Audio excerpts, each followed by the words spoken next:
Okay, I'm back. Hey you guys, what up? It's me, it's your boy Dodgerant. Welcome back to the stream. Today we're gonna continue a playthrough of Mortal Shell. Ugh. Jesus. I'm feeling a bit ill. Again. As per usual. But that's not what I'm here to talk about. I've done a bunch of stuff today, actually. Like, I've been sitting down and watching The Sopranos, and I've almost finished the first season for the last couple of days, which I find to be really funny. Wait, scary ambient intensifies Doge talk from Afterlife. Wait, what do you mean Afterlife? Are we having audio issues? Give me a second. Or am I just really far away from the microphone? Music is a bit loud. Oh. Yeah, the music is gonna have to go away anyways, because we're about to start the game. We good now?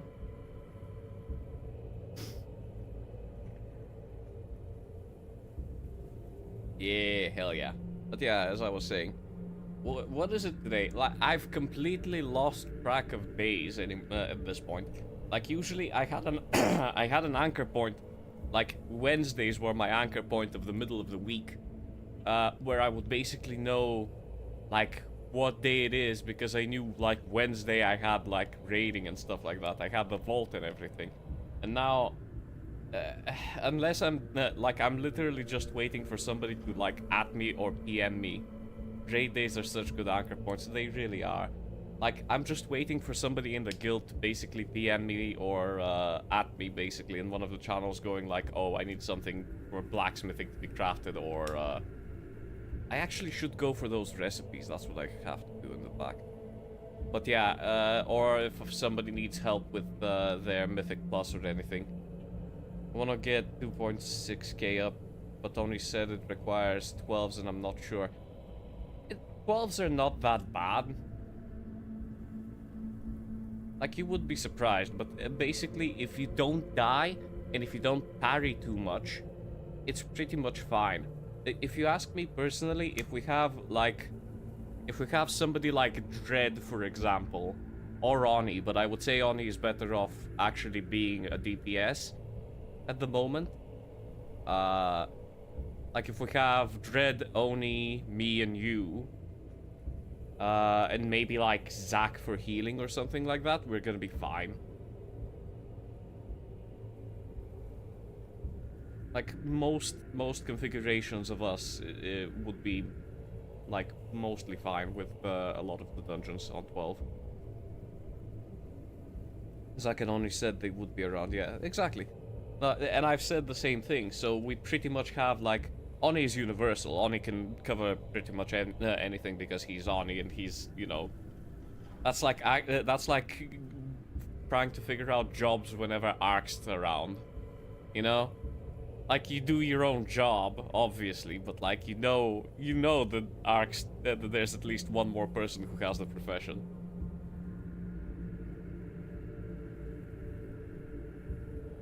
Them Swiss Army knives, they really are. I'm so impressed. Like, my dumb ass basically can understand about 3 rotations, but they have to be for different classes. Unless it's Blood. I guess Blood is fine. Blood is a very simple rotation, but like Frost, I don't understand. Frost, I don't understand at all. I just kind of... Like, I'm used to whenever I have some kind of a proc, to just use it. But Frost has multiple procs at the same time, and I don't know which ones go for priority and stuff like that. Yeah, I understand Bugula Bungala. Exactly. I feel like diversifying the spec and all is always good, because it does give you, it freshens up your mind. And it's also why most of the time I tend to play different games. That's why I spice up my overall gameplay with a lot of variety. Like, I played Tavern Keeper, I played Warhammer 40k, I played World of Warcraft, I played Mortal Shell. Like, there's a broad spectrum of video... Ooh, shit, that's the microphone.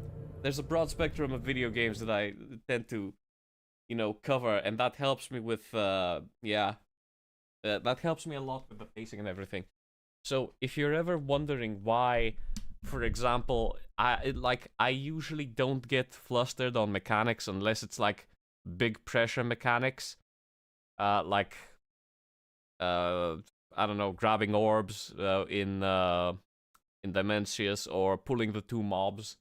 Like the two ads stress me out purely because like I have 1 out of 1 chance, and if my GCD is just a little bit too quick, or if I don't pay attention like 1 second too late, I can just pull the other. I can just pull one twice, and that basically messes up the entire run. And that's, you know, that usually makes me panic for that obvious reason. But I tend to like keep myself focused on that one, which is also why whenever I go into the flying phase, I tend to just fat finger my my like regaining vigor and my stop because they were right next to each other, and I just kind of stopped myself midair and I just died like twice in that raid. It was so embarrassing.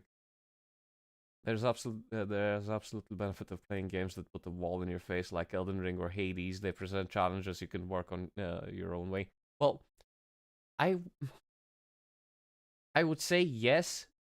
They both give you challenges. However, in Elden Ring, it's more about the learning curve. Like, there's a lot of people who actually have, you know, they've played a lot of Souls-like, and their reaction time on these things is really good. Like, they will struggle in the first hour to 2 hours, basically just, like, understand when exactly the iframes of the dodge happen. And then from there on out, it's basically just, like, adjusting themselves to the physical hitboxes of the weapons and stuff, which I give credit where credit is due. Elden Ring is incredible when it comes to its hitboxes, and there are certain things that you can get away with that are completely illegal and fucked up that you can, but you know it's in the game and they can't make it perfect. Which is exactly why you have like these moments. Like I personally, you would notice that quite frequently because like I tend to keep a lot of uptime on my auto attacks and stuff like that. So if there's any mechanics that happen right next to the boss, I am absolutely not safe with those. Like, I will move just enough. And this, it might sound silly, but funnily enough, with the torrent hitbox, it actually makes it way easier for me to understand where exactly it is. It's like right at the edge of my hoof at every single time. So if my hoof is like even a centimeter out of the thing on the ground, I just go like, yep, I'm good. And I just stay. And I focus on rotation. Like I minimize movement as much as humanly possible, unless I have to take a mechanic out of people, and then I'll just get insanely out of my way to do so. But like, that's because I want to be safe. Unless I'm absolutely sure that I can sit in it, I just get away with it. But I digress. We're here to play Mortal Shell, not discuss World of Warcraft mechanics.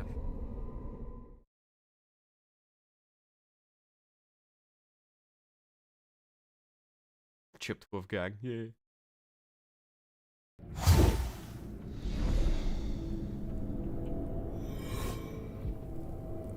Ah yes, I still have 77 stacks of damage buff on my character. On my max level mace. I keep forgetting that I figured out how to break the game. It's really funny. If I am not mistaken, I was trying to find whereabouts I got the flame mace.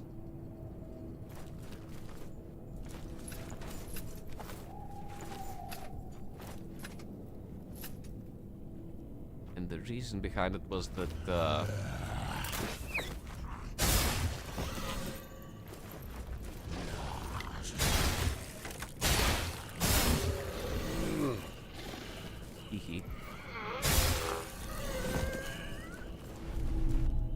there's a potential that I can upgrade my... Oh, I was gonna try to get that thing.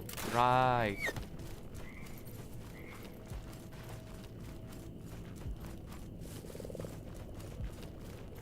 We'll get that eventually, don't worry about it. Flame Warrior took to the left.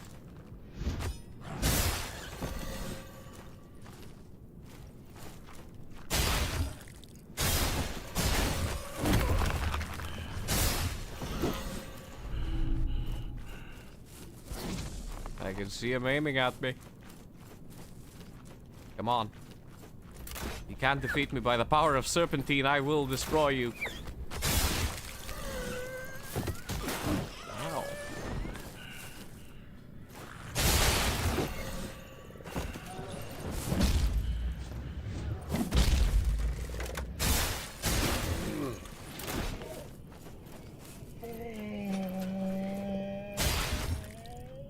I'm surprised that these crossbowmen have so much health.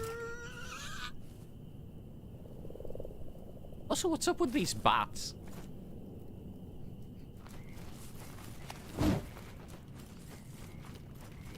Oh, hey, a thing. I think this is gonna be a... yeah, our spore.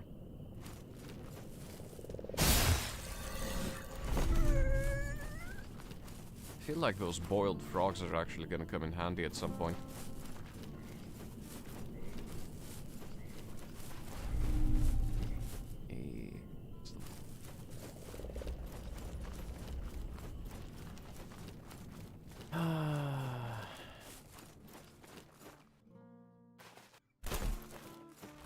I wish I could see those glimpses again whenever I was getting the weapon, you know?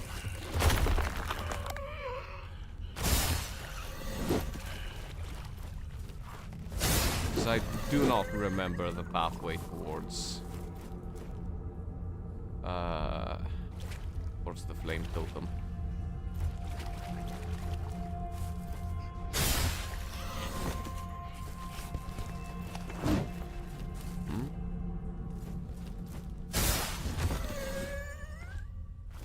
I'm not gonna lie, this one also has like pretty good hitboxes.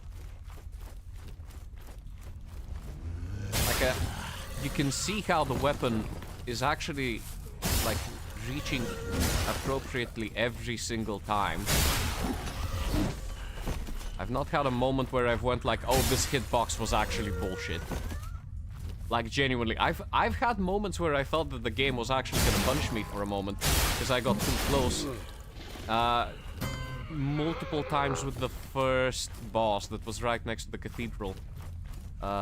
Whenever it was doing the like forward stab attack, there was like 1 or 2 times where I was like, oh, I'm dead to rights, he's gonna stab me now. Oh, their trap, of course. I feel like it's becoming a bit of a theme that I don't pay attention to the ground. In any game. Except maybe World of Warcraft.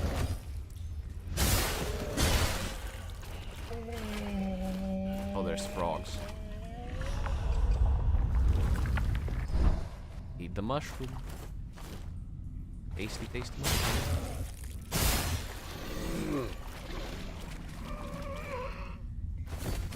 My skill set does not allow me to actually strike these creatures. Oh, never mind. I just need to be aiming. Hello?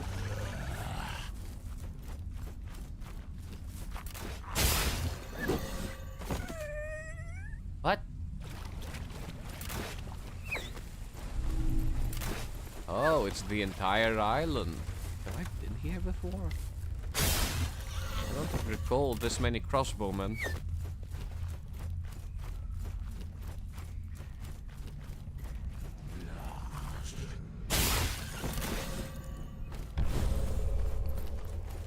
Mayhaps a path yet to be trodden.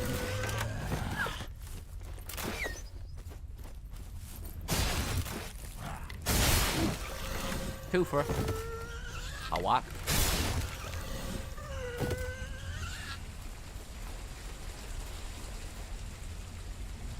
I wish I knew more about the lore of this game. Like, I'm not gonna... You know what we should do? You know what we should do?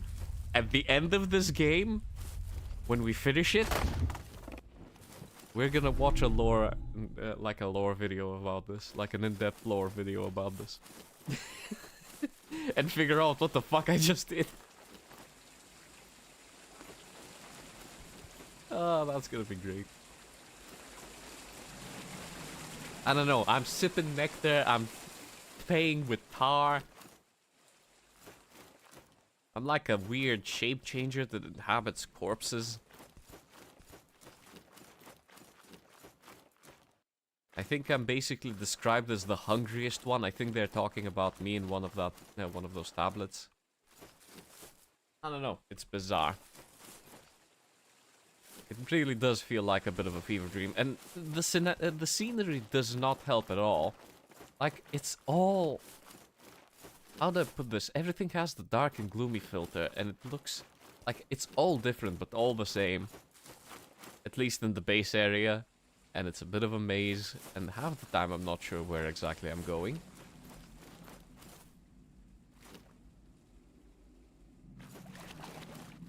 However, I'll tell you that much. I love the fact that I figured out the one way that I can basically make this game run on easy mode for me. I'm a happy boy. Okay, I think I didn't go through this one.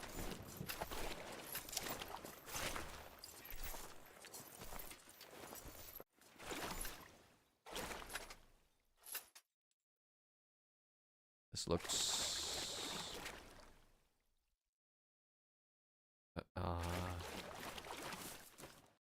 I think that's where I beat the boss guy, isn't it? I think it might be. Because there's nothing here. Which usually isn't the case. Also, I'm at the 100 stacks of my damage buff. On a max upgraded mace.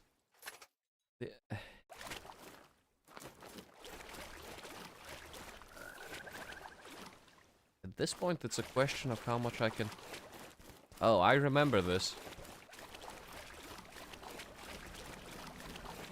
This was in one of the visions. Wish I could tell you which one. There's a bunch of dead people.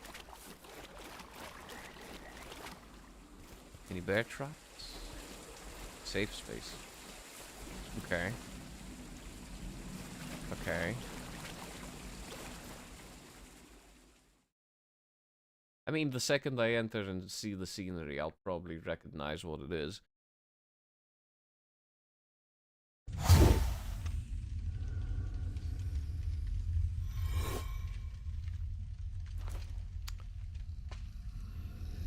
Huh?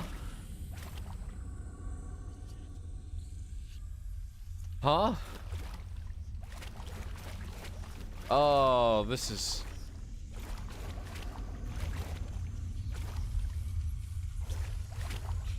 Es solo dell'abisso.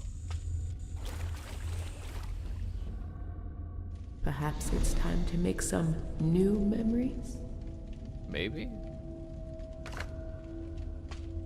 Oh, we actually need...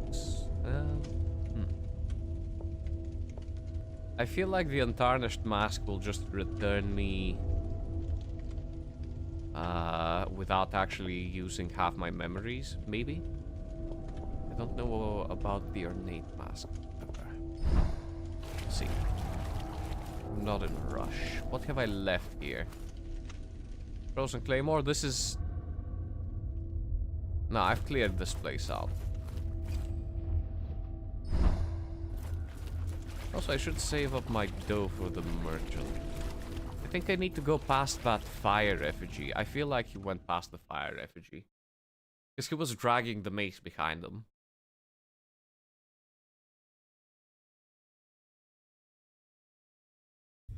And it's obvious that, like, you know, whichever zone you got the weapon from is where you'll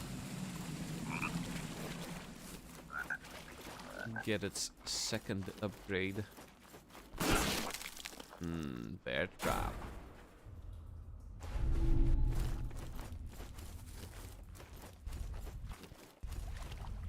I wish there was a map. I'm not gonna lie to you. I'm not. I would have liked a map.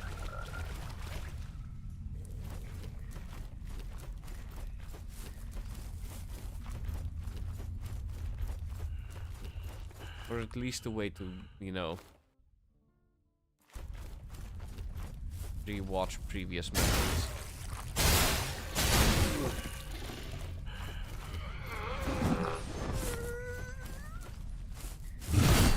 Okay, cool.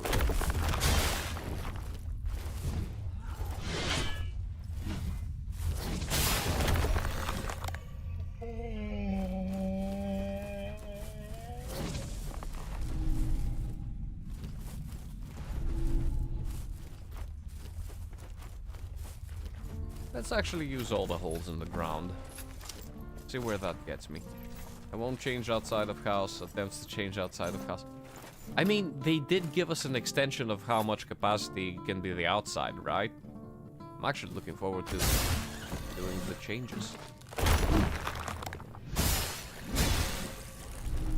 I've not been in the game for a bit.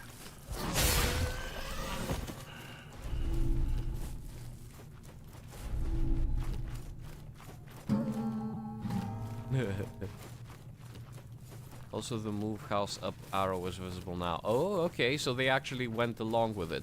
Did they at least decide to, I don't know, put a base on the base of the base? You know what I mean.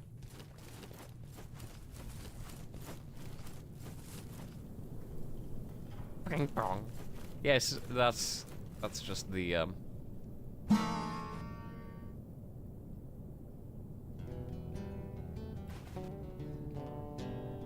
This is supposedly attracting enemies. Wait, what happens if I play it near the bats?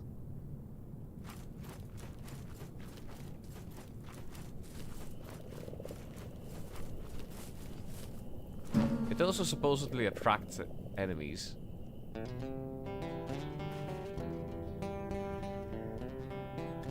There is no bottom on houses, and they were thinking about grounding all homes, but community creativity convinced them to leave the option in and add the arrow in. So they have in fact not placed the bottom, a base on the base of the base.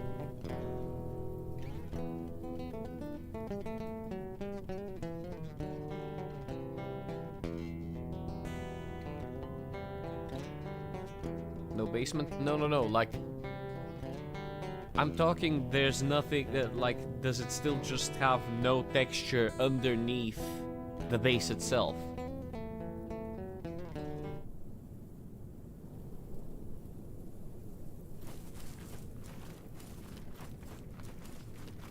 Yeah, no texture. If they're gonna give us the up arrow, just do, like... We need to cover it ourselves. Yeah, but like... It's a simple solution. That's all I'm saying. It wouldn't take too long to fix it. Maybe I'm asking. You know what? No, they have bigger things to worry about at the moment. It's fine. They can fix that later. Don't look at the stretch.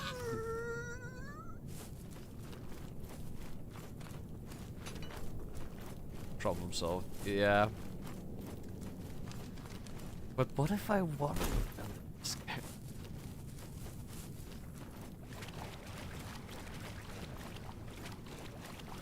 No!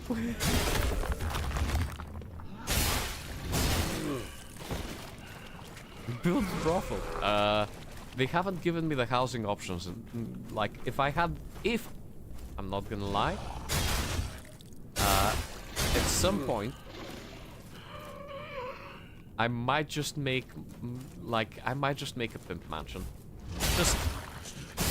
I might at one point be bored. And if there's an option to save my previous preset of housing, and there probably is,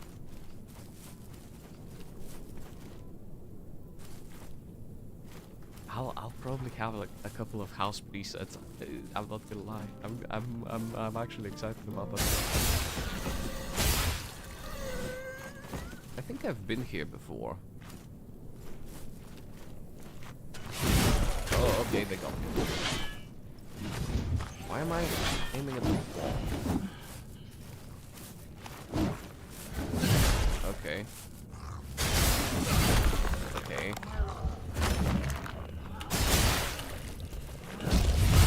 What the f is wrong with me? Oh, that's 100 stacks gone. I'm a dumbass. Oh, and I died.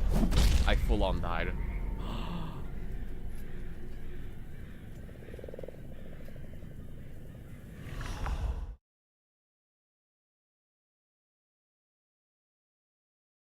Flashing lights and DJ booth. A lot of disco balls will be added.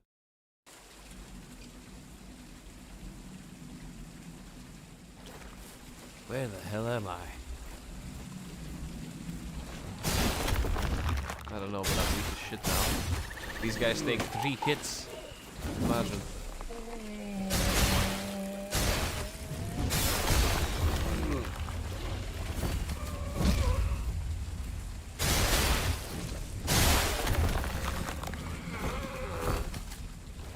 Someone could build secret room with tilted totem and an upward belt crystal. What?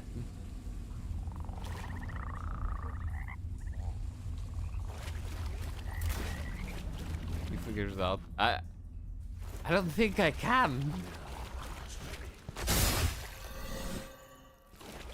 I think this one might be beyond me.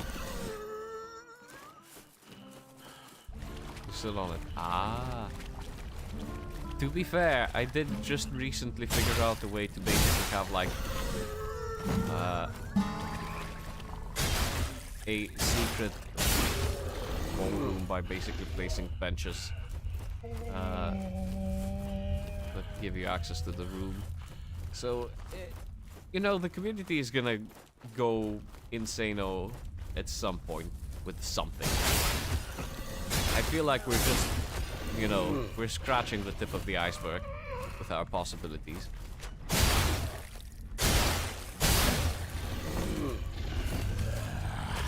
My man did not give a single fuck. Right. Secret room accessible after jumping puzzle. Oh. This is only coded.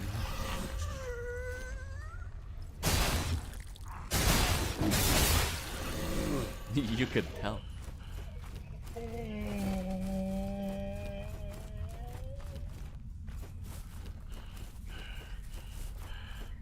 Right, where did I move to? I think I went across down here, maybe.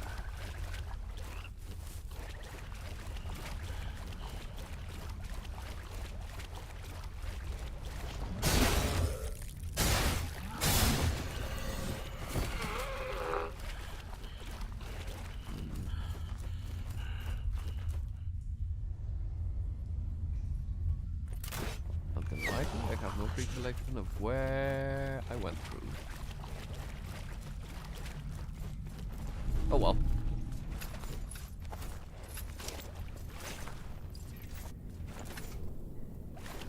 It's not like it's awfully difficult to regain all of those rooms.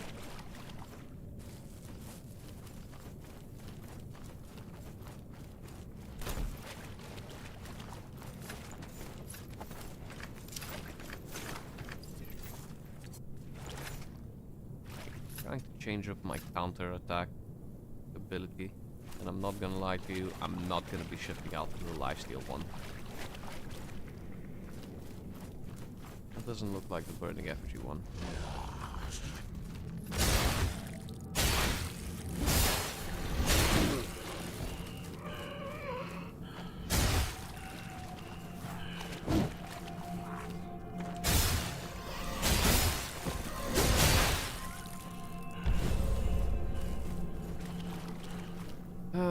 Okay.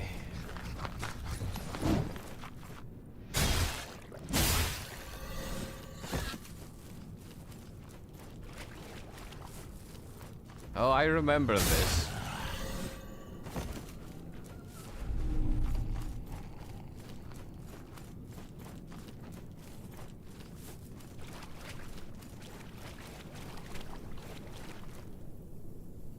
Did I just circle back around? Did I not just exit from this place? What? This isn't the this isn't the battery, is it? No, it can't be. Oh, for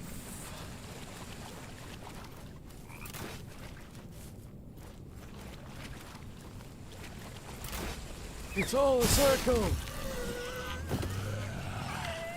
I'm leaving.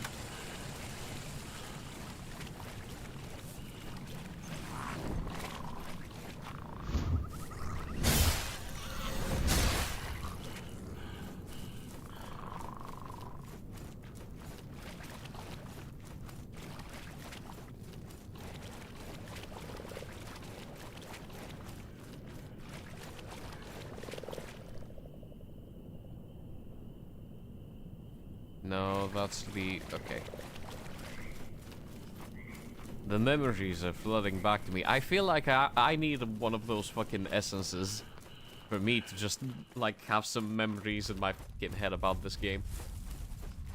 Like, it's all just... I feel like the main area, at least, should have some kind of way to, like, discern between where you're going. I don't know. Maybe it's just me. Could be just me. I would not be surprised.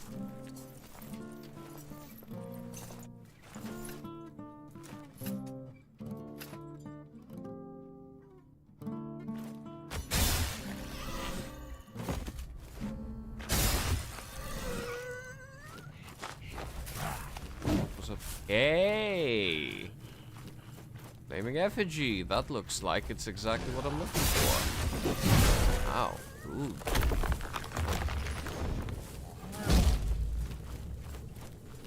Do it again. Come on. Atta boy.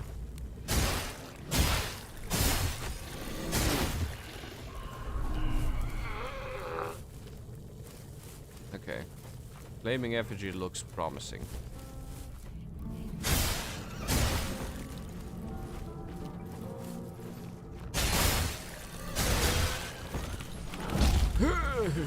What? Okay, that was supposed to hit me. Bong. Bong.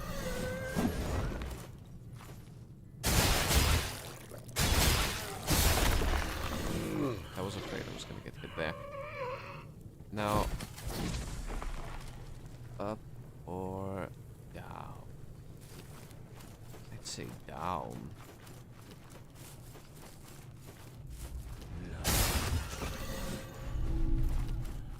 Rotten food, that's useful.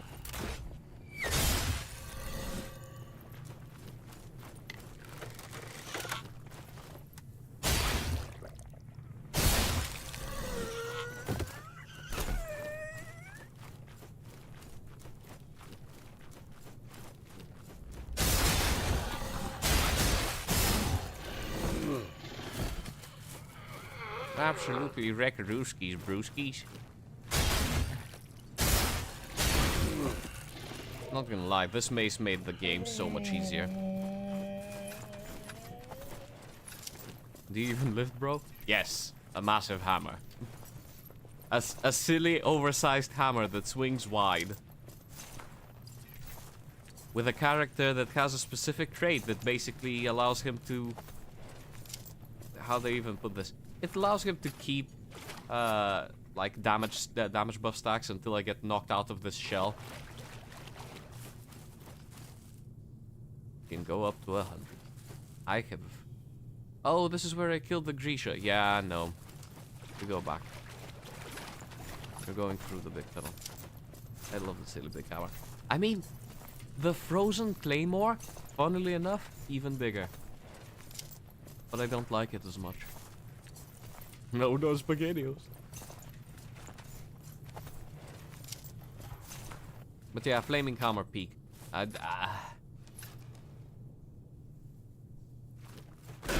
It's difficult to beat flaming hammer. Bruh, I'm not beating the allegations.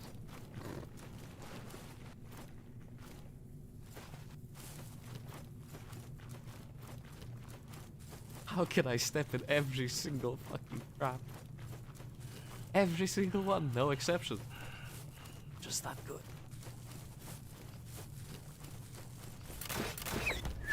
Rude.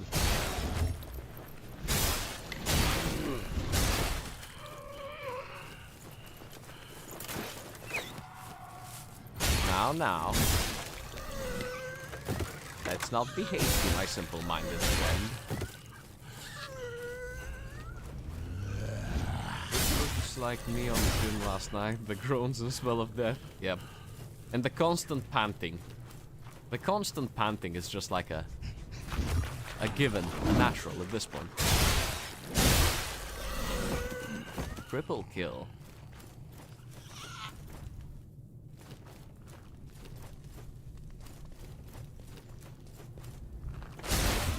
I mean, from sitting position, that man was ready. Constant planting for quality, indeed.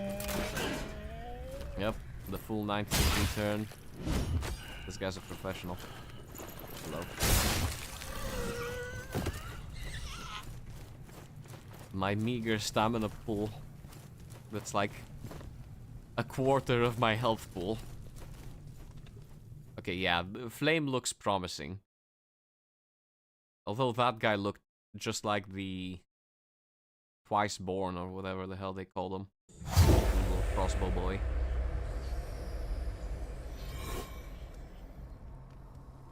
Oh no, I haven't really yet. Yeah, this is where I left the hammer and nail. This is definitely where I got the mace. Perhaps it's time to make some new memories? Some new memory? Ooh, the offering? Okay.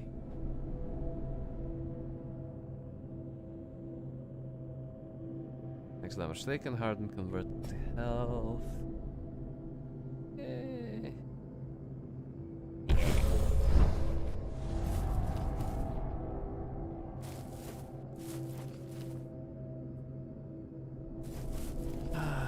Okay, let's make sure that we keep all of our runes this time around. Oh, I remember why I left.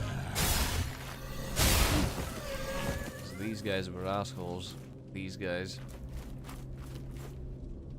Little shieldy boy over there is a bit of a nuisance.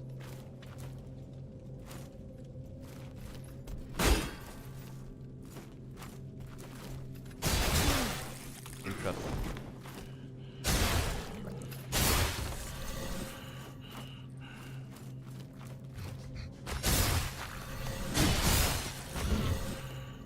I love the fact that I have like every single swing is basically like about 300 degrees of hitbox.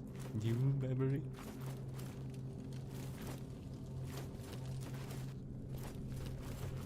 So if I remember correctly, yeah, no, I got it from here. But where did I get the upgrade material? It was like a little bit further up ahead. Oh yeah, it was going down here. I went down here and I got the thing upgraded, and then I went through the door. Through this funny little guy that's not funny at all.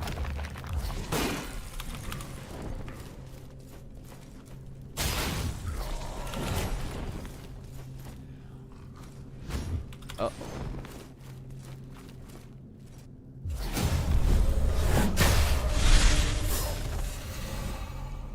What up?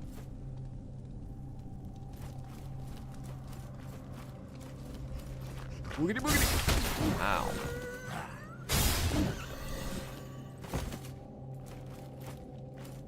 The hammer is just slightly too long. Nah. Imagine it banging against every ceiling, door, and lantern. That's a... You know what? That's... At this point, it's a display of power. He's here, he has a massive hammer, he's not afraid to use it.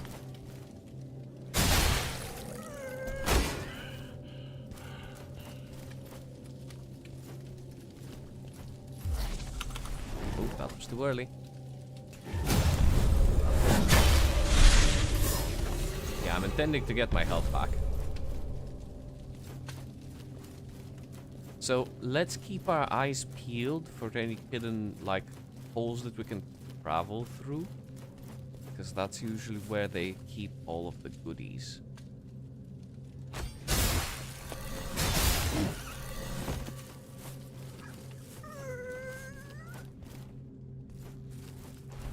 We're looking for a upgrade material for the hammer because, like, of course we do. But you know what? Don't mind me, fellas.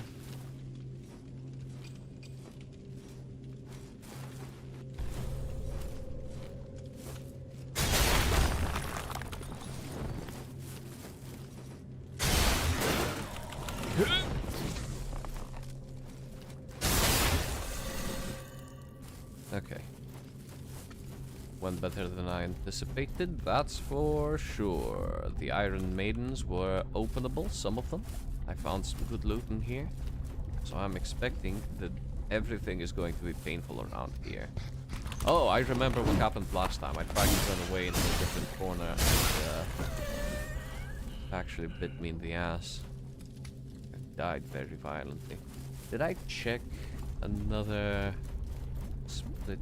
I remember going through here. What about up here? Door?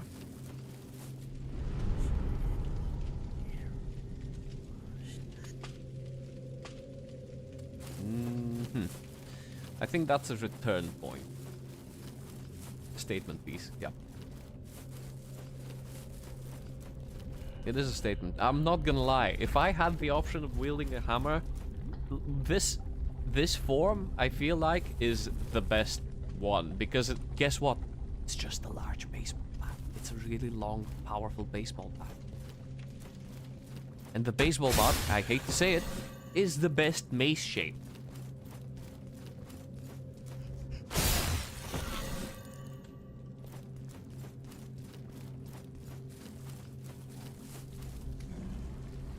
Oh, I remember.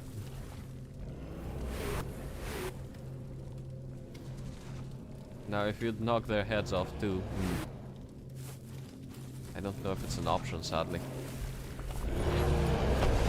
Okay, that's cute. Okay, let's aggro some of these guys outside. So we don't have to bother with the, Poopo Flingo. You know.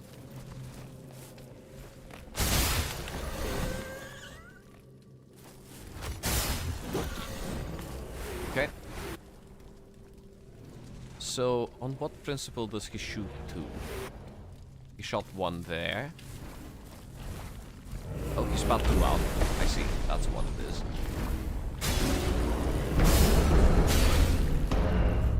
Okay. They're not too tough. They are slightly painful. Can I use the, portal? Thing. So what, he's just... Yep, okay.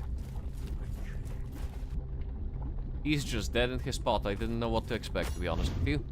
Oh, whoops, I missed.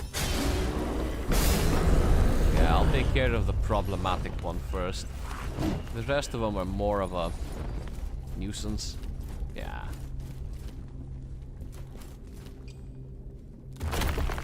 Oh, whoops. Plus, I also have a bunch of wealth caps now. A wealth of wealth caps. Wealth caps, if you will.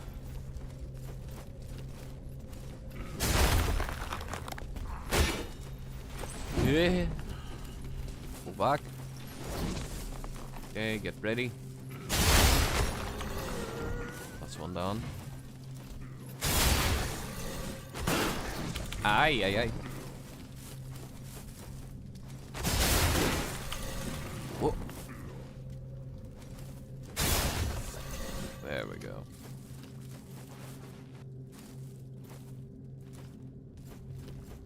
Victory World Cup. Get Bloody Mess perk.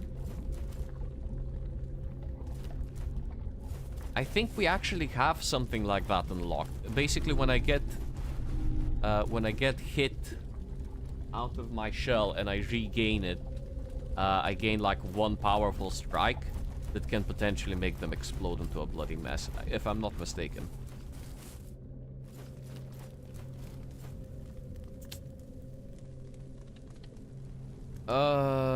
Okay, this is probably important since there's two of them here. Yeah, I started heart beating. That's... Oh, okay. I was expecting them to swing back. Huh. There we are. That's a little bit more of what I expected. A little bit late on the response, fellas. I think this might be exactly what I'm looking for. Glimpse of Wisdom, Effigy of Teal. Oh!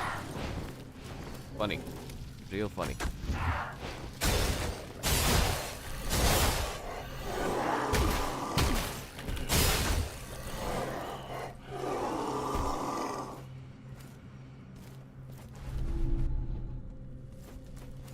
Well, it's not what I expected.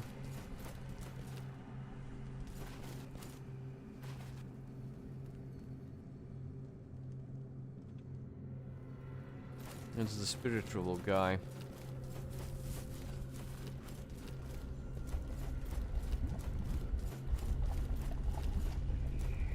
Okay.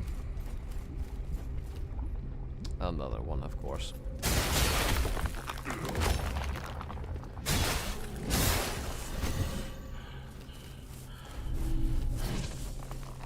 Ooh, another ethereal diapason.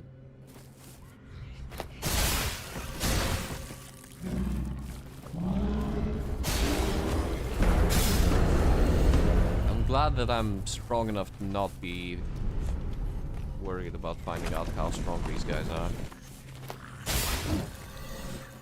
Let me guess, my shortcut? Yes. Wonderful. Okay, well at least I know I'm making progress. It also means that this is probably the right path to go to, which means that I have to go back. Oh. Nice. Yeah, no, if there's another molten fragment, it will have to be here. At least they have a shortcut.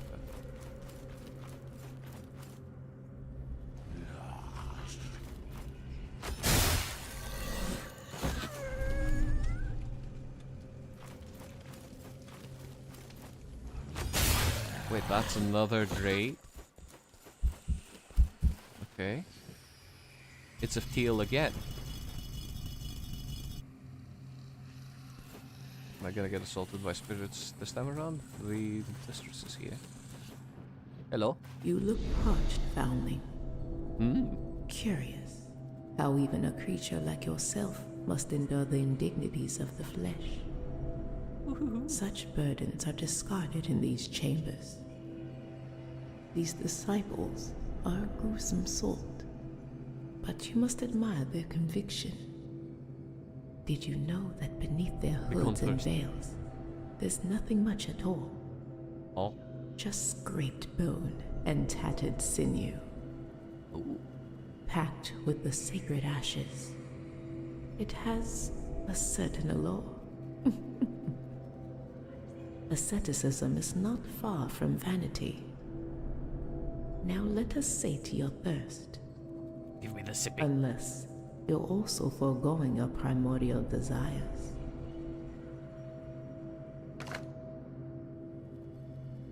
I mean, I don't really have like a thing. Do I need to pay glimpses to unlock these sisters? I don't know. Ow. That's kind of rude. One Diet Coke, please.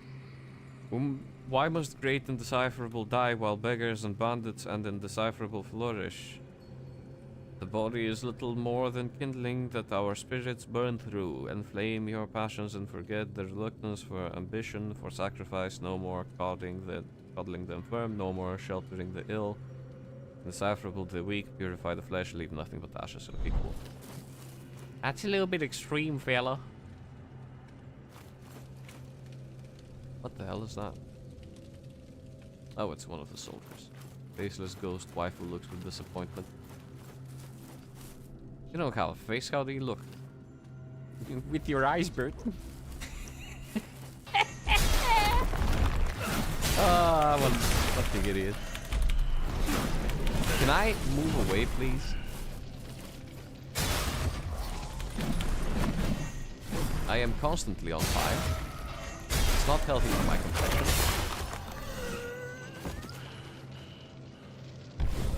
What was the deal with him? Jesus.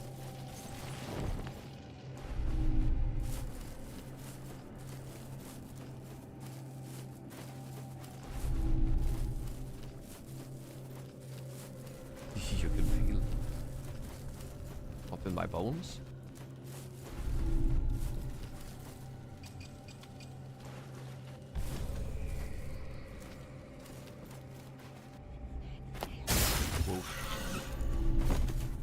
I mean, okay, that's another grave.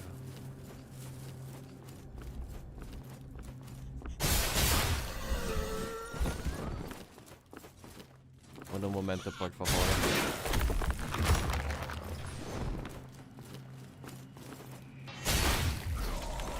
no! No, don't fall through. Oh my god. That's the second one. Why is there a second one?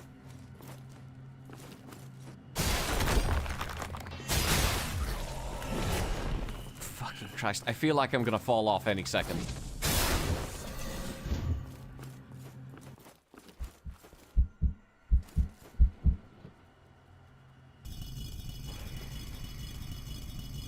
Awakened stone. That's the stuff.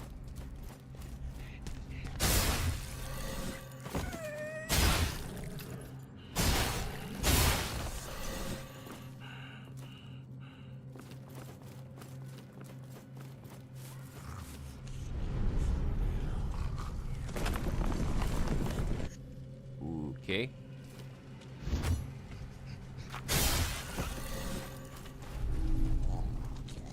Oh, there's more of these guys. There's also some smaller fellas down here.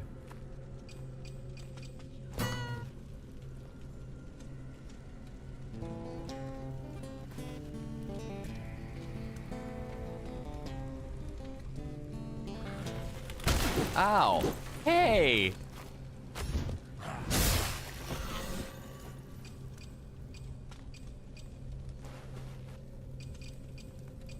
Man, that's rude. When it's not playing nice little song, yeah. What the hell is wrong with these people? And there's another one here. Oh, I'm already at 100 stacks. Well. Slightly concerned about these guys, man. They seem quite strong. They deal incredible amounts of damage. I can't really evade them after I use up all of my combo, and they're fairly quick, which is also disturbing. I feel like they're life-stealing off of me or something. Oh my god, I actually got murdered. Wait, no, I'm not dead. He just fucking knocked me down. Holy. What cap? What cap?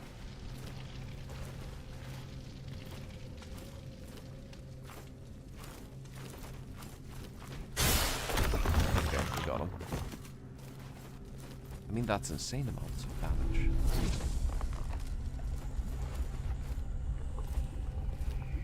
Okay. I'm not knocked out yet. I can't really deal with... Oh... Wait, you're here? Okay. Can I tell you a secret, foundling? Sure. The body is a tainted vessel fraught with impurities. Well, that sucks. I do not miss it. Okay. Well, perhaps I do miss one or two pleasures of the flesh. I once thought we were Why would you alike, tell me this? these disciples and I. Wayward soul. Consecrated by ragged edge and raging flames. They seek only to be one with their emoliating God. I pray that you do not find yourself upon the pyre.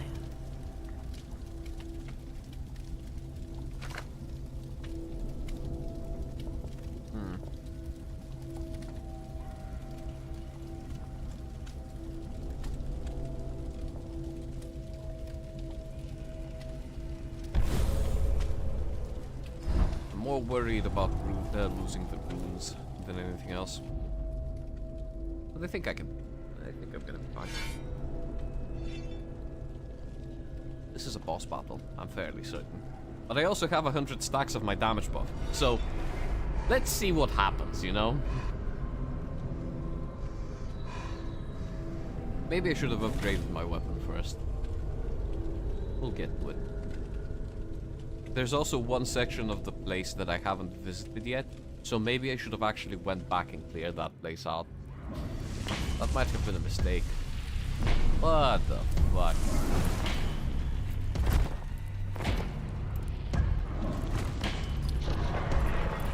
Oh, you have... Cool maze, bro. Ow, okay. He spins it multiple times. Ow, okay. You wanna go, buddy? Let's go. You're not the only one with magic flames around here, buddy boy.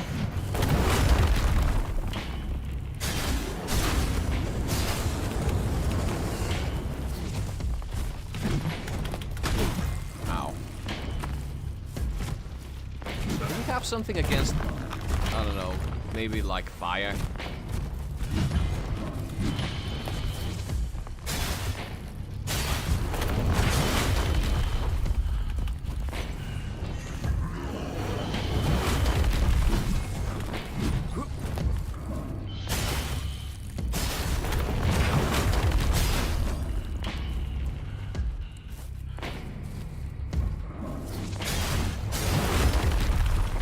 Okay, okay. We're going into the funny phase now. Fuck, I skipped on the token. Or did I already use it? I used it already.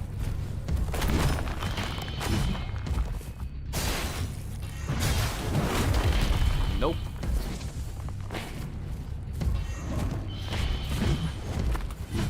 Okay, that's unblockable. Okay, nope. I was trying to get myself a smarty little... Okay. Nope, that's not gonna happen. Ow, fuck. Oh, I still have a talisman. Nice.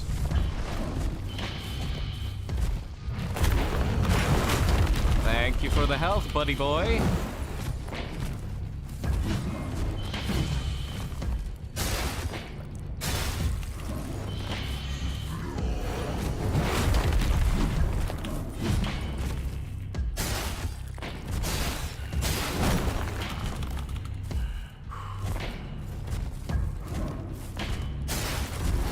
Oh, I don't have it. Okay, fucking thank goodness. Oh, okay. I wasn't expecting that he can just kick me like that. Okay, no. Whatever that is, no.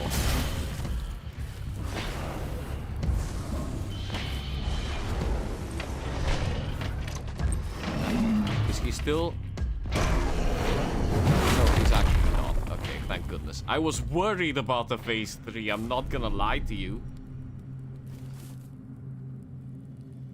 Yeah, Chongus. Chongus indeed. Love his toned legs and thick belly. His legs were insane, I'm not gonna lie about that. But also, first try, get absolutely fucking wrecked, son. Is that the thing? Okay. I can just chill here, though. I don't have to immediately do it. Okay, good, good, good. Perhaps it's time to make...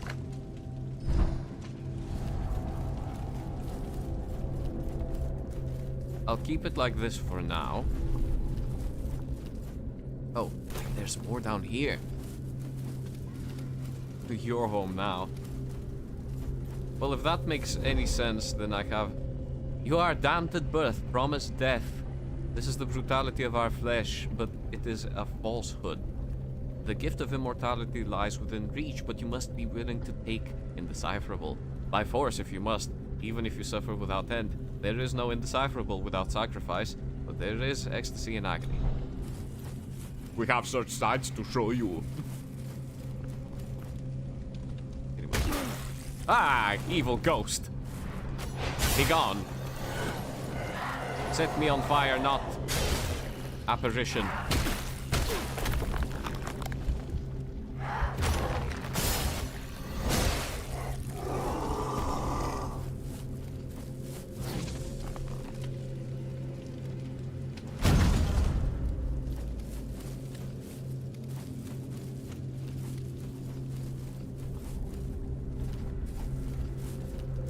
Okay, I think that's everything down here. So we'll go to the separate thing real quick, see what's happening there. Like the shortcut entrance. Oh.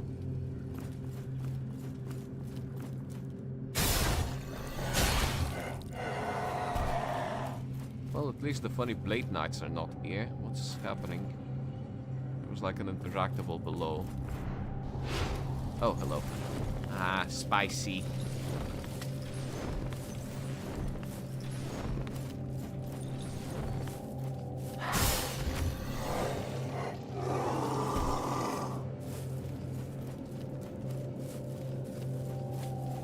What the?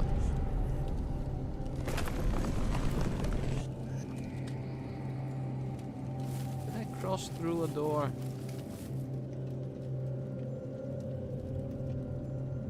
I've not been here. Is this where I was planning on going? I don't... Wait, no? Wait. Oh, I came through here, that's for sure.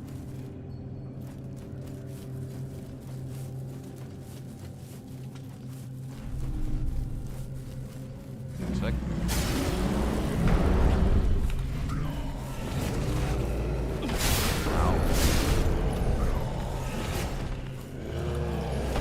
Ah, the fucking thing is throwing fire at me.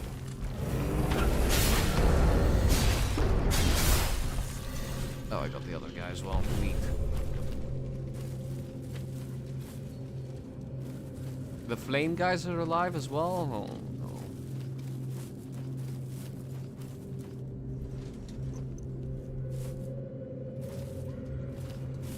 no. Okay, let's get this over with. Ow, ow, ow, ow. Okay, I literally cannot do anything about that. Shit.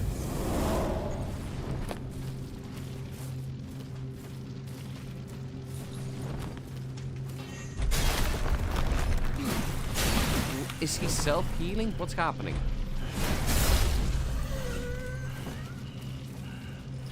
Oh god. Wildcat! Wildcat! Save me, Wildcats! Jesus. Okay.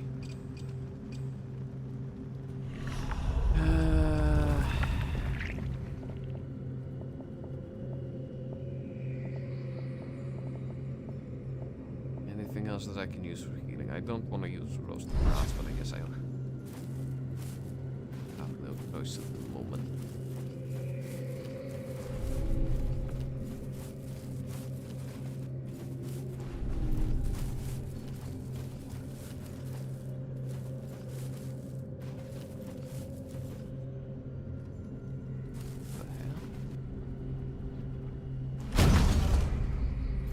Solemn offering? This was just hanging around here? Oh, that's the shortcut. What?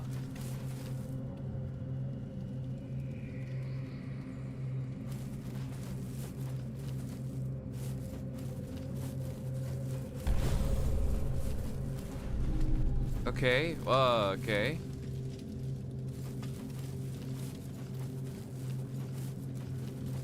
Uh-huh. Okay, no, yeah, no, that makes sense, okay.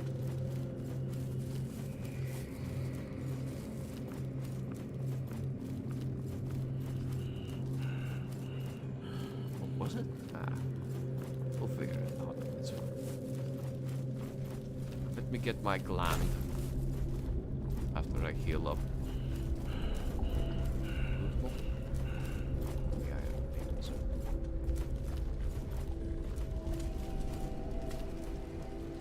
Perhaps it's time to... Yes, yes. New memories.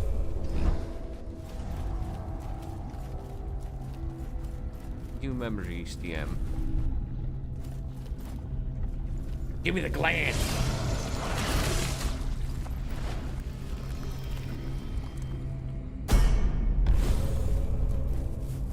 The inflamed gland.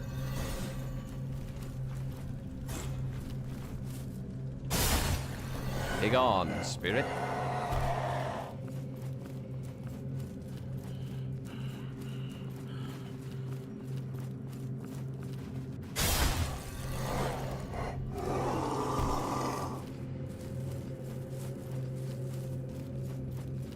Not use a different way to exit. I could have sworn that I didn't go through here.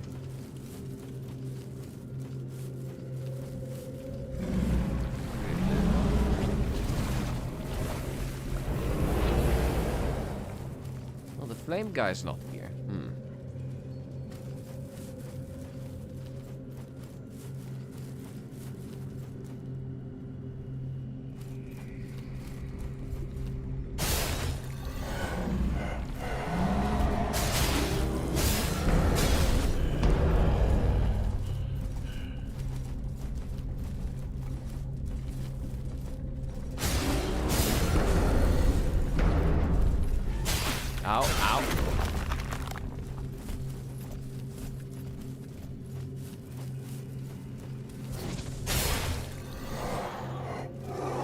with big mace. Runs through innocent village. Causes massive damages and casualties. More than 5. That's just how I roll, baby. Hello. I like how he just kind of stood there.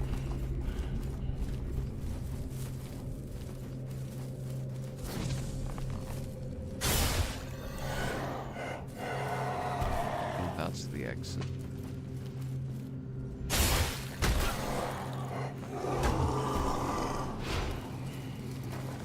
Oh, how did he manage? Oh well.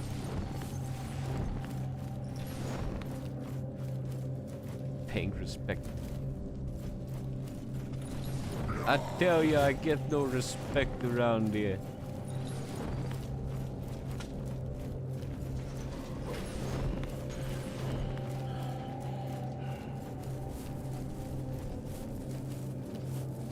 Well, I'm not gonna lie, I've been watching way too much Sopranos.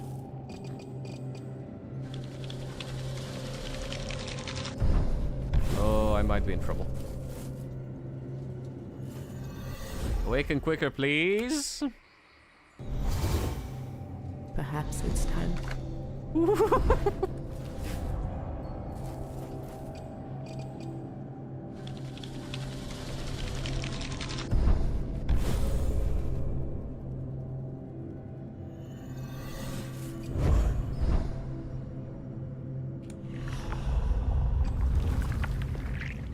Alright, let's open up the compendium because I just got something about the hammer. Moldering mace. Righteous fire may only be wielded by a disciple consecrated by wrath and fury. I don't know what the fuck that means. Anyways.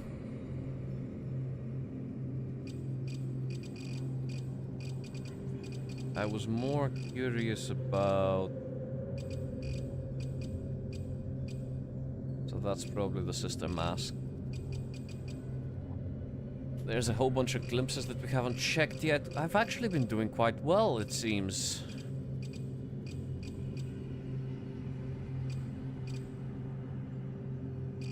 Mechanical spikes are a thing for some reason.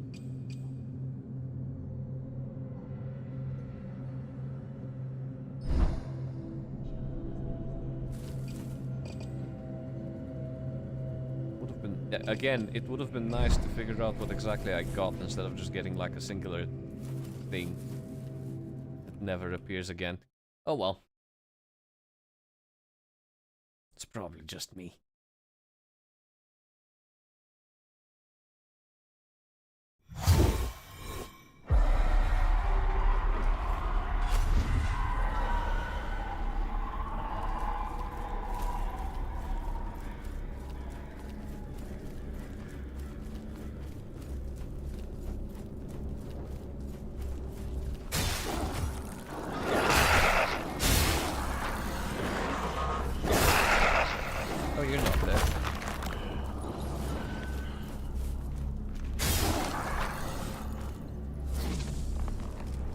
Came out as a genuine surprise, but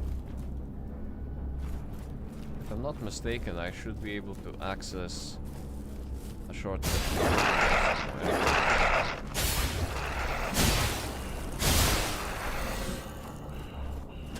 Quadra kill. Okay.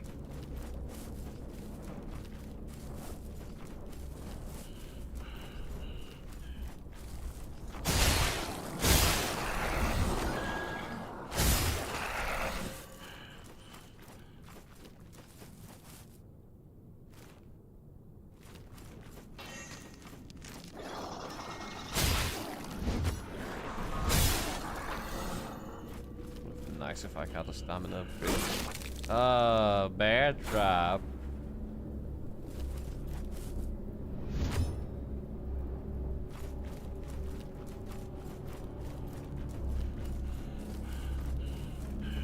Okay, and now let's go through the pathway that we know for sure is gonna take me where I need to go.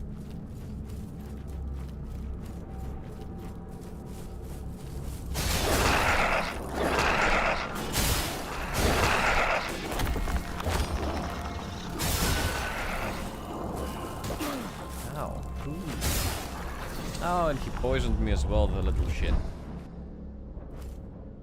Also, I gotta visit my friend the frog.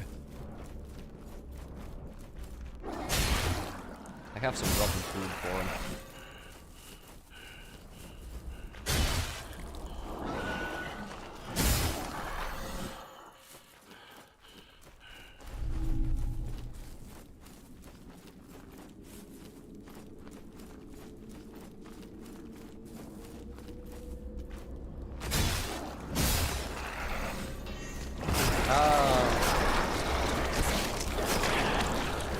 I don't like these neck kisses. They don't feel nice.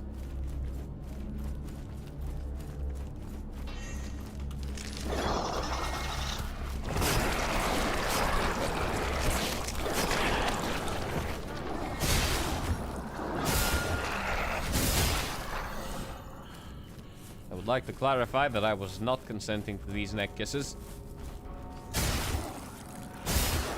Well, at least they give me a sound cue of where I'm supposed to go.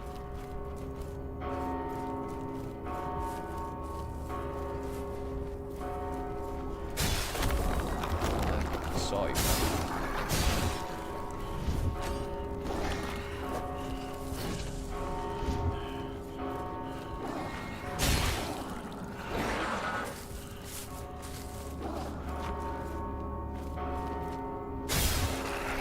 Get here, flashling, for kisses. I don't want the kisses. Get away from me.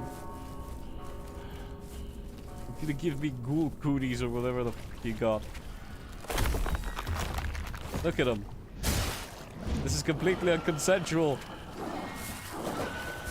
No means no. Unless it's like, no, stop it. Oh my god. You know, context.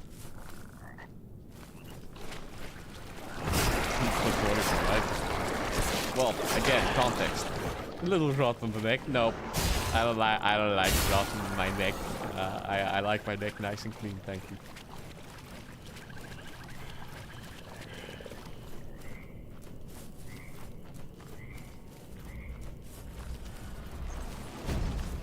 Don't go dash for my neck.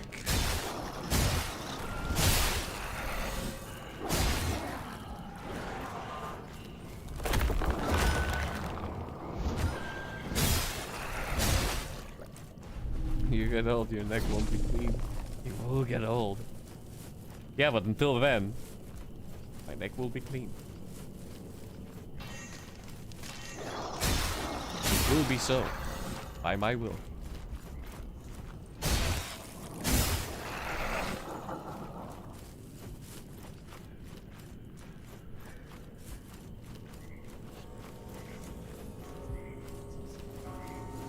Also, I have a lot of cash money for the merchant. This is gonna be some good stuff.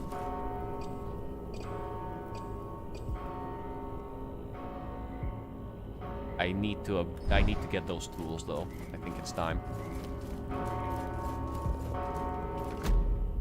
Hello, old man. Who would have thought one so naive could endure such hardship to deliver this final plan?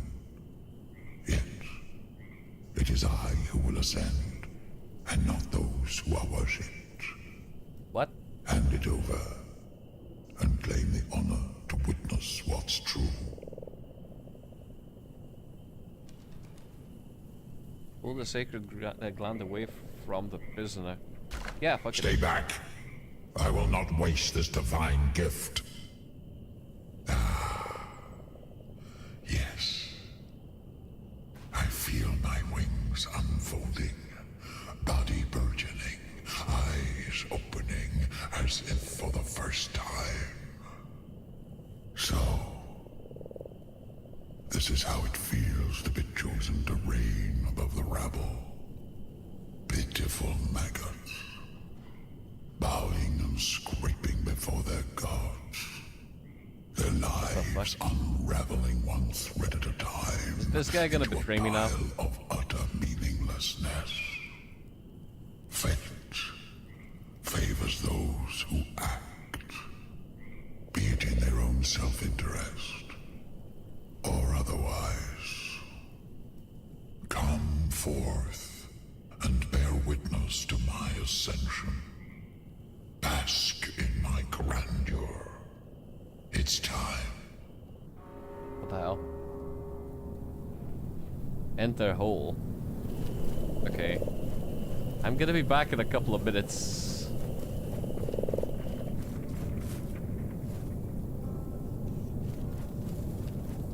I need to go to the merchant first, because I feel like the second I enter hole, my hole will be entered.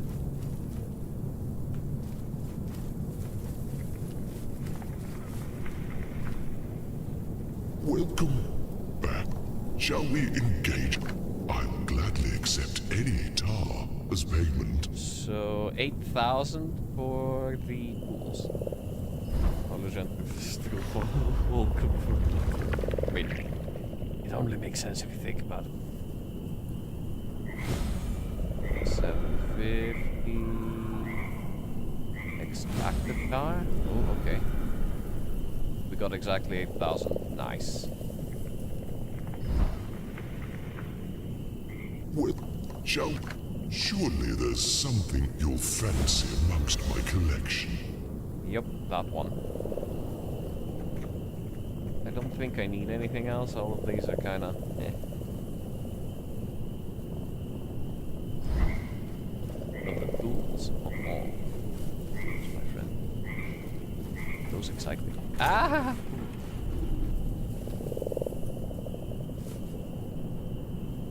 Am I gonna die from this fall? Like, I'm looking from where. I mean, if I... Okay, maybe down there. Yeah, that seems fine.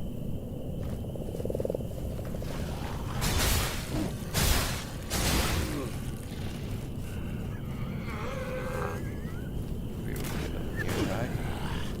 Yeah.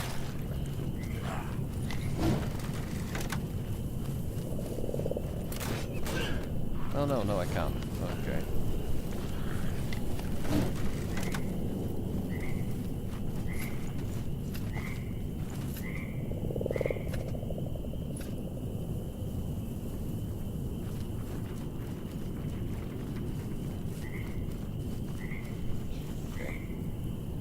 Perhaps it's time to make some new... Yes, but I want to try the other mask. This one. Oh, it just recalls you back. Neat. I thought as much.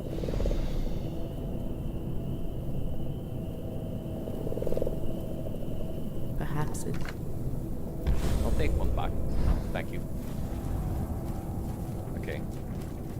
Let's upgrade the weapon.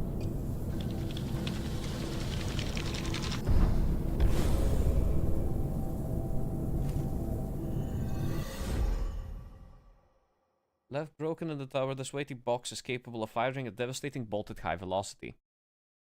Caps lock for equip or unequip. Fire requires bolts. Huh?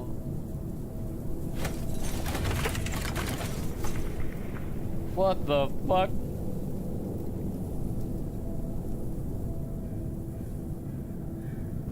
Okay. Cool. I have that now. Let's enter hole.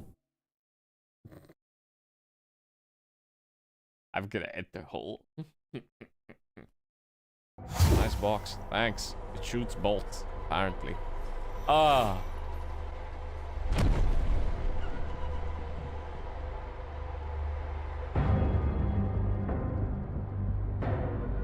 This guy stole all my glands.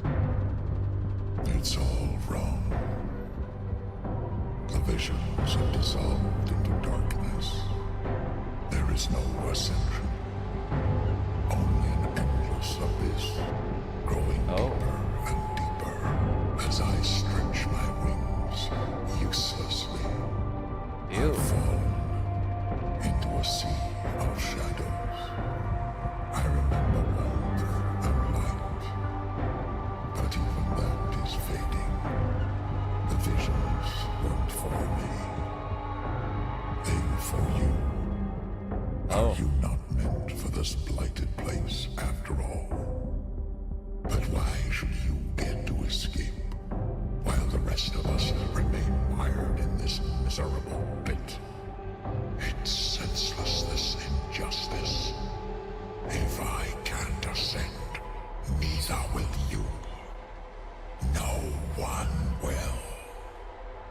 Okay.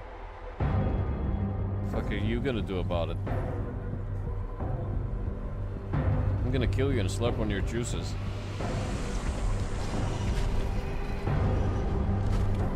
Well, even is that.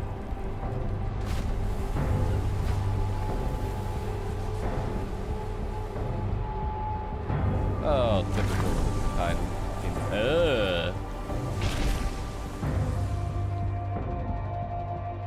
Okay, let's go. What it be, clown boy? Time to flame up the mace.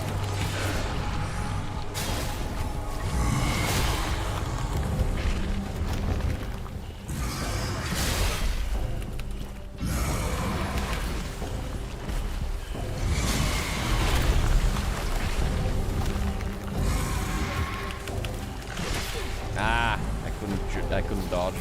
Can't stand that.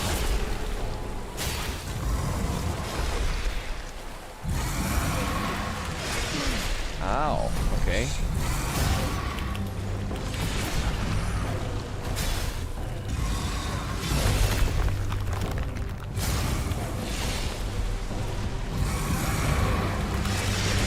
I know when that thing hits now.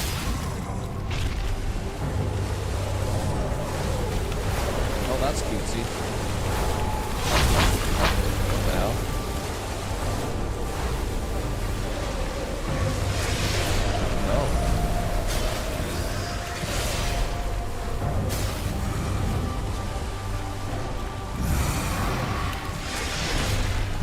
That's a useless fucking attack cheat. Ow. Well, I can't talk about that one. What? Oh, it summoned the funny guy, okay.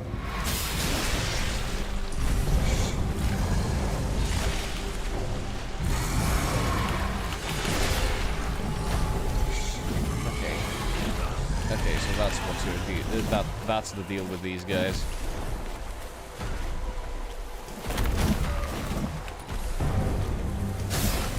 What the? What? What?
Fucking this guy up.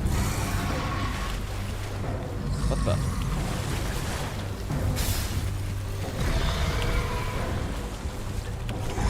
I feel like I shouldn't get slammed on.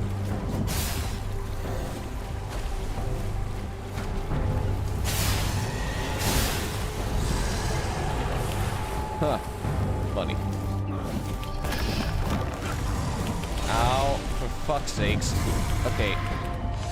Really? These guys are gonna knock me out of my shell? Ah!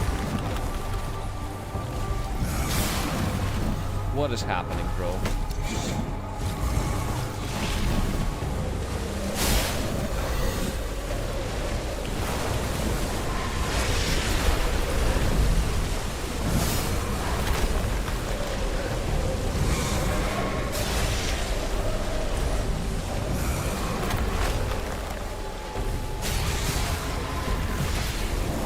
Luckily I can avoid damage by turning on the mace.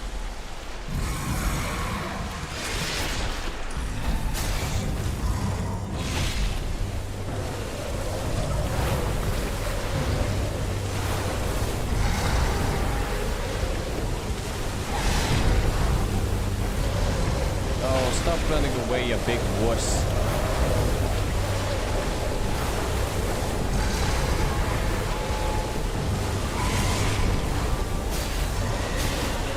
Okay, well that's just not getting lucky.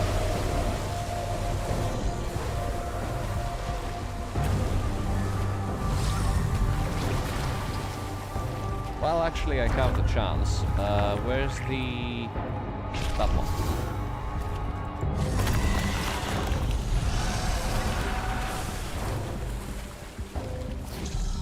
Not taking my chances. I'm fucking killing this guy.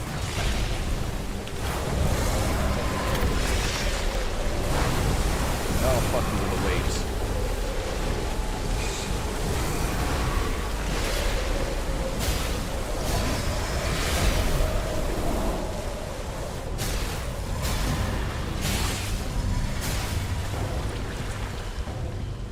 Stamina.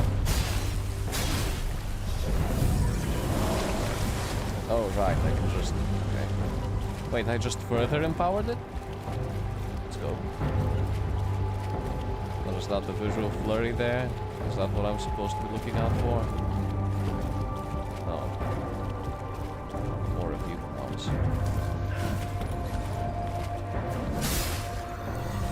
Is that getting bigger?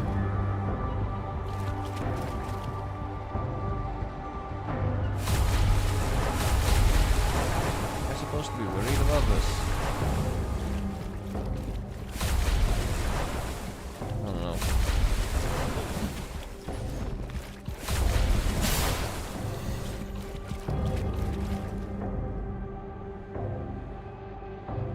Oh, this fucker's healing with them.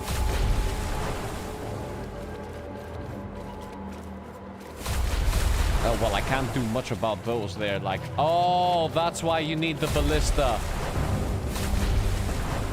Okay, clown boy. Who can play at this game?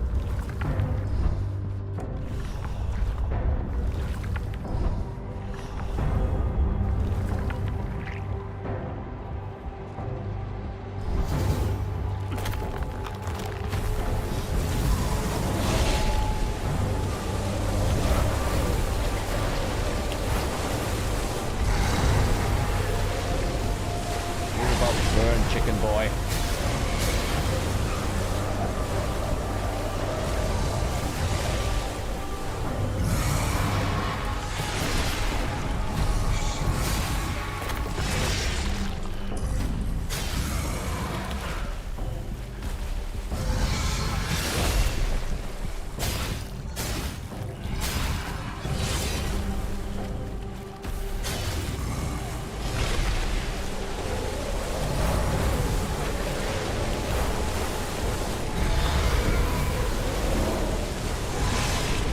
Oh, that still hits me. Okay, noted.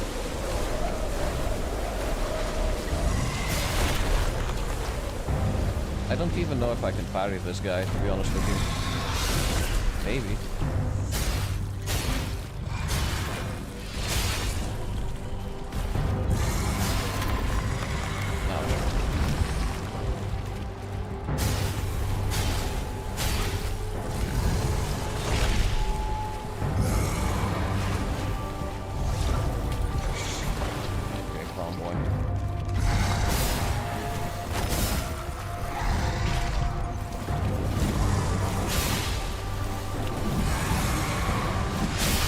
Okay.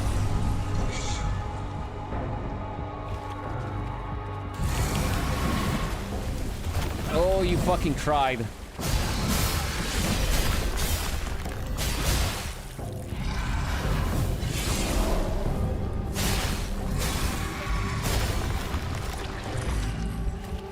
But unfortunately for you, it's time to go nap, birdie boy.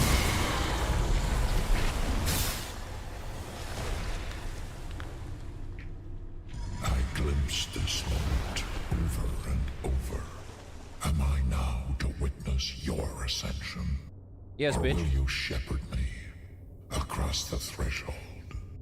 I see nothing now. Nothing at all. Except my flaming mace.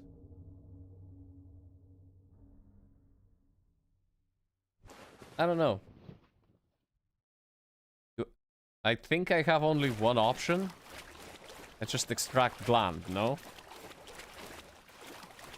Is there a way to save the game? Can I what if I swing at him? No, I think I just extract gland. Right?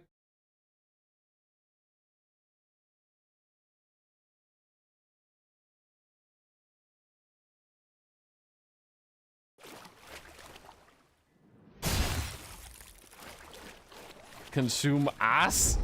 Warning. Upon extracting Dark Father's gland, you are given the choice to ascend. Ascension ends your time in the mortal realm. You will ascend and begin again in Fulgrim in New Game Plus mode. Ah, not to ascend, your save data will remain intact and you will be returned to Fulgrim. Okay, so Ascension is basically just doing this all over again. Consume ass?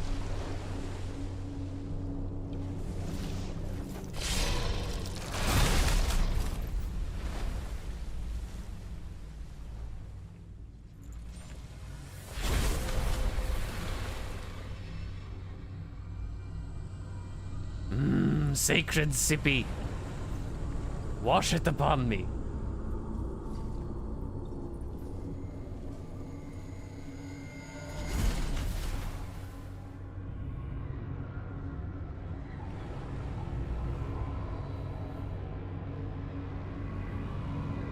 Oh, I guess we're gonna learn the in-depth lore now.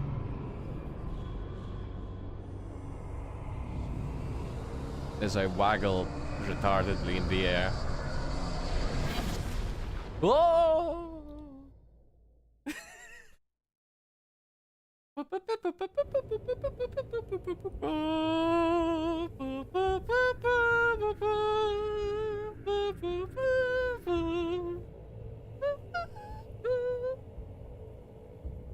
That's it? We become sippy? Yeah, I guess. Wow. Mortal shell, you guy. Wow. I honestly don't know what to say about this.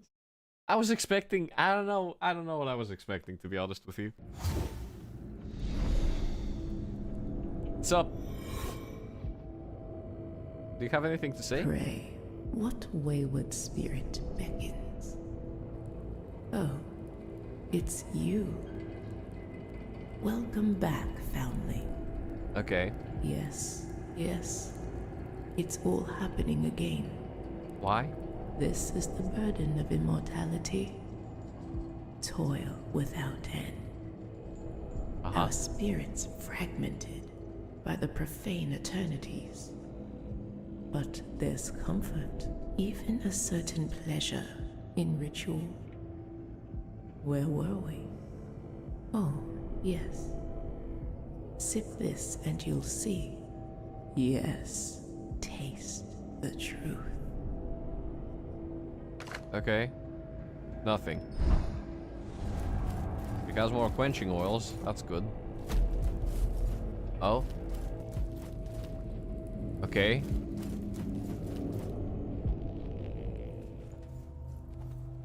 Why did I just remove the seal?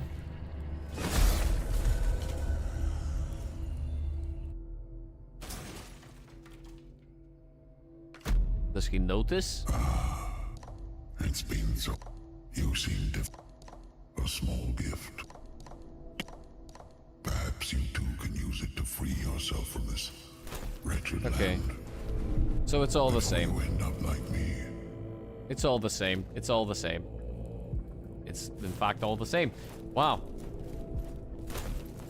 Okay. Mortal shell, everybody. Wow. Wow. Mortal shell. Wow. How many hours was that? I can't check. Just give me a second. Just one moment.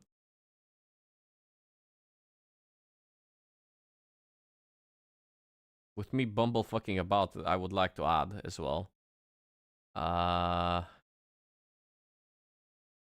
There's gotta be a way. I'm fairly certain there was a way to find that out. Give me just a second. Okay. I'm just gonna... Okay, give me a second. I'm just gonna close that. There's no point in being in this game anymore. We did it. We did it, you guys. We immortaled the shell. I have played it for 9 hours and 19 minutes. How hard did we get? Very. It was like a crucial part of the entire thing. We've played it for 9 hours. That doesn't seem very long. It really doesn't. It probably is because I didn't bother, you know, leveling up and upgrading and doing all of the other guys. Maybe that's it. I'm not sure, to be quite honest with you. I don't really care. I really don't. I don't know. It felt like a fever dream, and I feel like maybe 3 hours of the 9 hours were spent with me just bumble fucking through the main area, because I didn't know where I had to go half the time. No,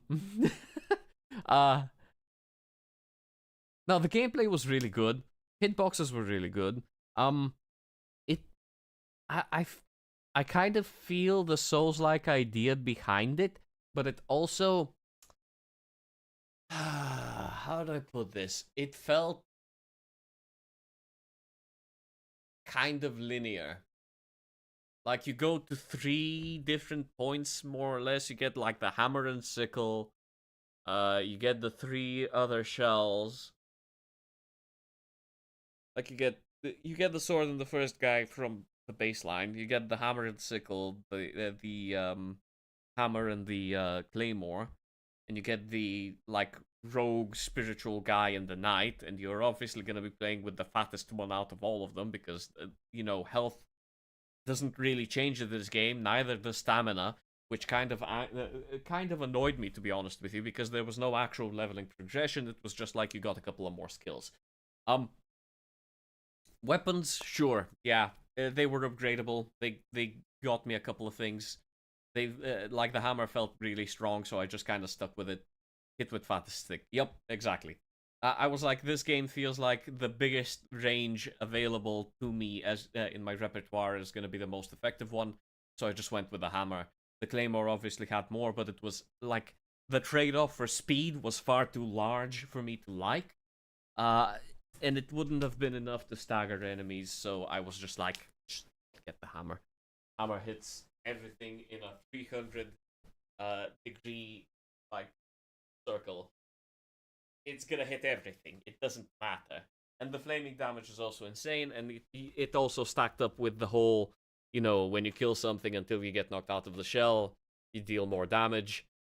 So it kind of just compensated the low amounts of stamina with its incredible amounts of damage, because, let's be honest, I was just walking around and hitting things like 2 or 3 times and they died.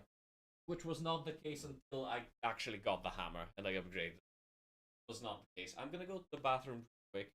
I'm gonna check if there isn't like any kind of Mortal Shell lore video that we can like dive into and figure out what exactly happened. And yeah, I'll be back in a couple of minutes. Let me just play some background stuff.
was a king, I guess.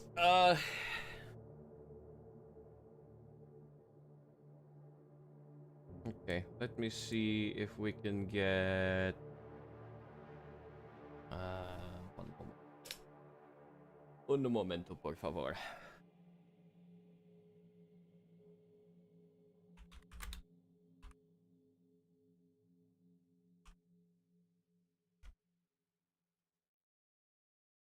The story of Mortal Shell explained. And then we can get the lore of all the shells explained, I guess, as well. I think that's gonna be good. I like how there's like a 30-minute video and then there's like a 5-minute video. Let's start with the 5-minute video and see if it can actually be summarized within 5 minutes. I think that's gonna be funny. One moment.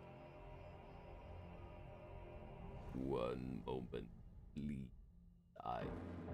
Why? Do I see? Will this one work? Might actually work. Give me a second. Okay. Funny man wiggled his fingers and whirled when.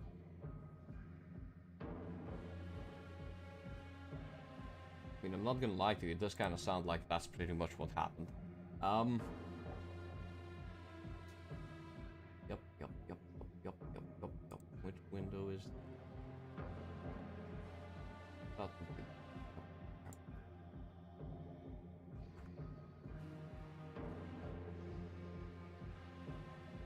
There we are.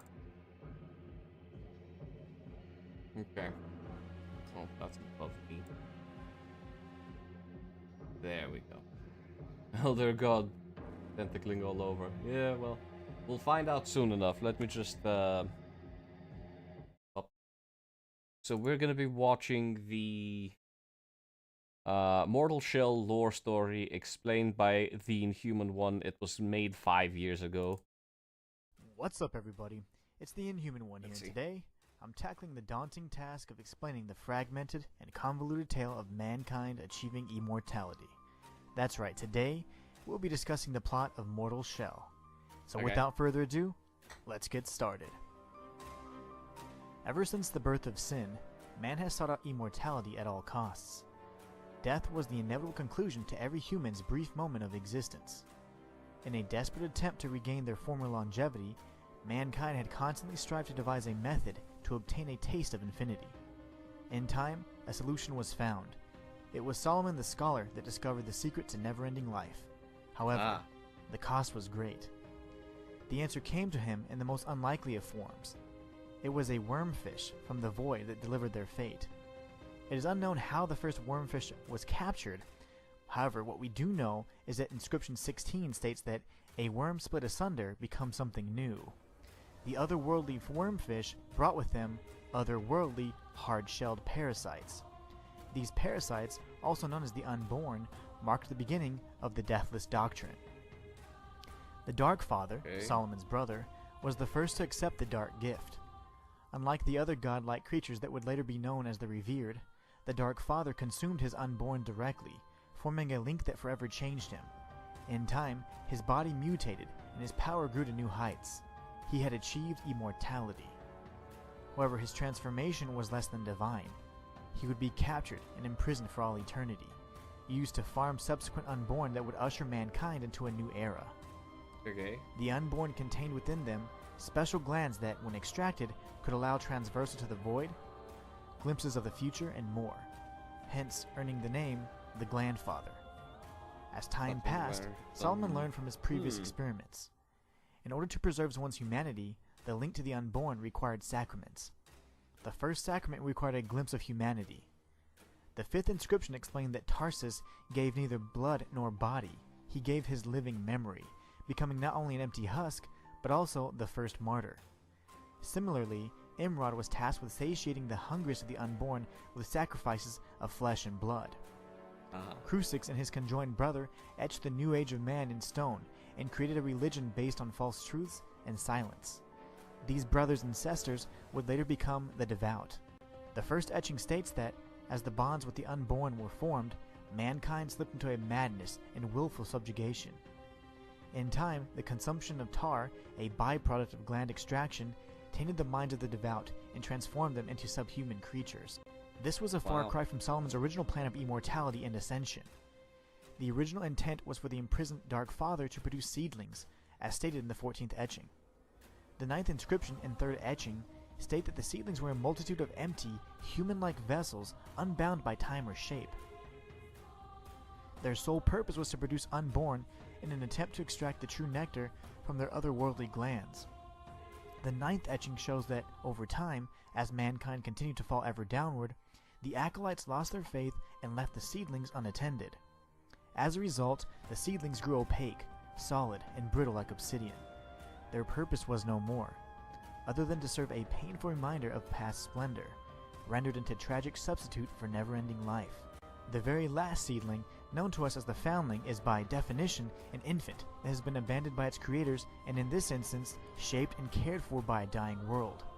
As the pure and innocent child traversed the mortal realm, glimpses into the past gave tiny morsels of information on the current state of the world and, more importantly, what it meant to be a human. In the end, false gods and otherworldly creatures fell to the foundling's insatiable desire for the truth. In the futile pursuit of immortality, the Dark Father had indeed abandoned his child, seeking ascension only for himself and denying any others. The 19th inscription illustrates this very fact by stating that you are damned at birth, promised death. This is the frailty of our flesh, but it is a falsehood. The gift of immortality lies within reach. It is this false belief that compelled Solomon and the Dark Father to seek out this precious gift at any cost. Perhaps this is why upon his death and destruction that a glimpse of fallacy was formed. For only a fool, driven by a mistaken belief, could seek out a blessing that can only be granted by the one true living God. Mankind had been charmed and cursed by the nectar of false gods. Seeking to become gods themselves, they choked on the venomous promise of false immortality for all eternity.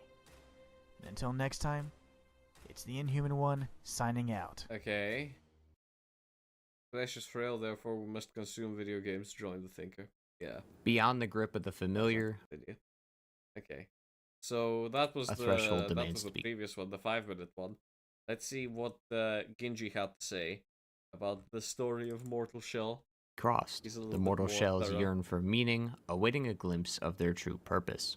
These 4 lines are at the start of Mortal Shell, and they give us a fair bit to think about as we play. The game's title, Mortal Shell, can also be said as this: a being that has the possibility of experiencing death, who is also a shell of who they once were. And that makes a lot of sense. Our character is called by many names: foundling, unborn, aberration, and an empty vessel. A foundling is described as a baby with parents who left them at birth and given to others to be taken care of. Very similar to an orphan, except as an orphan, that specifically means your parents passed away.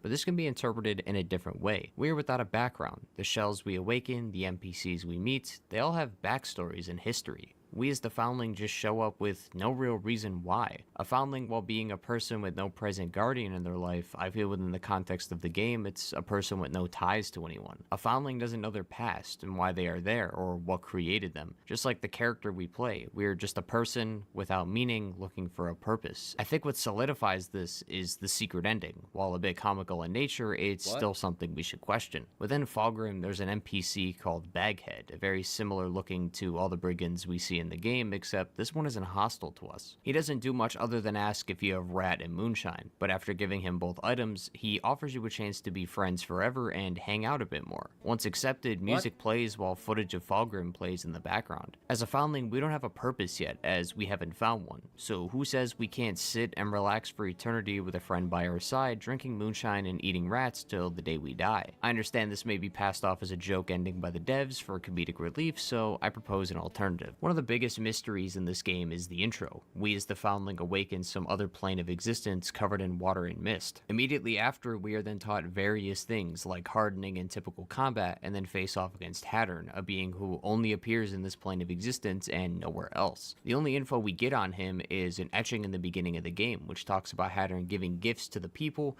and how they were wasted on them, as these people are creatures now and are twisted and malformed. There's not a whole lot of information on this Hattern fella, but I've come up with 2 ideas. ideas. Either Hattern was a citizen of He's some high Santa. standing and has since passed away, but before he did, he passed on some gifts to the people of Fulgrim, or he's a spiritual being who could be considered a god and now has an agenda he wants fulfilled, which is where you come in. I'm gonna go with the latter on this idea, as waking up in this plane of existence, fighting this person we don't even know, and then him sending us off on our way is just all really weird. On top of this, he's also watching over us all the time.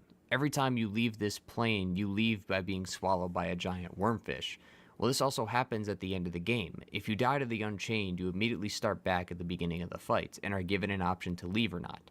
If you do, then the fish comes by and swallows you, the same exact fish that almost swallows you up when Hattern's nearby. Hattern It's also all really forces weird, us so to just- fight yep. and defeat him before acquiring new weapons, almost like he's testing us, and once we meet his expectations, he knows we're ready for what lies ahead. Regardless, I think this is likely the reason we are the way we are. Something unexpected occurred thanks to Hattern maybe having some involvement, and because of this, we aren't really liked, as we aren't normal and don't fit the beliefs of the current religions. Brother Corvid of the Seed of Infinity even scolds us when arriving in our foundling form, saying that his fellow brothers hate us because of the sins of our fathers. It's unclear specifically what he's talking about, but it does have to do with the past generations of us before we arrived, and There their were actions people that which I could likely speak caused to? them to hate us.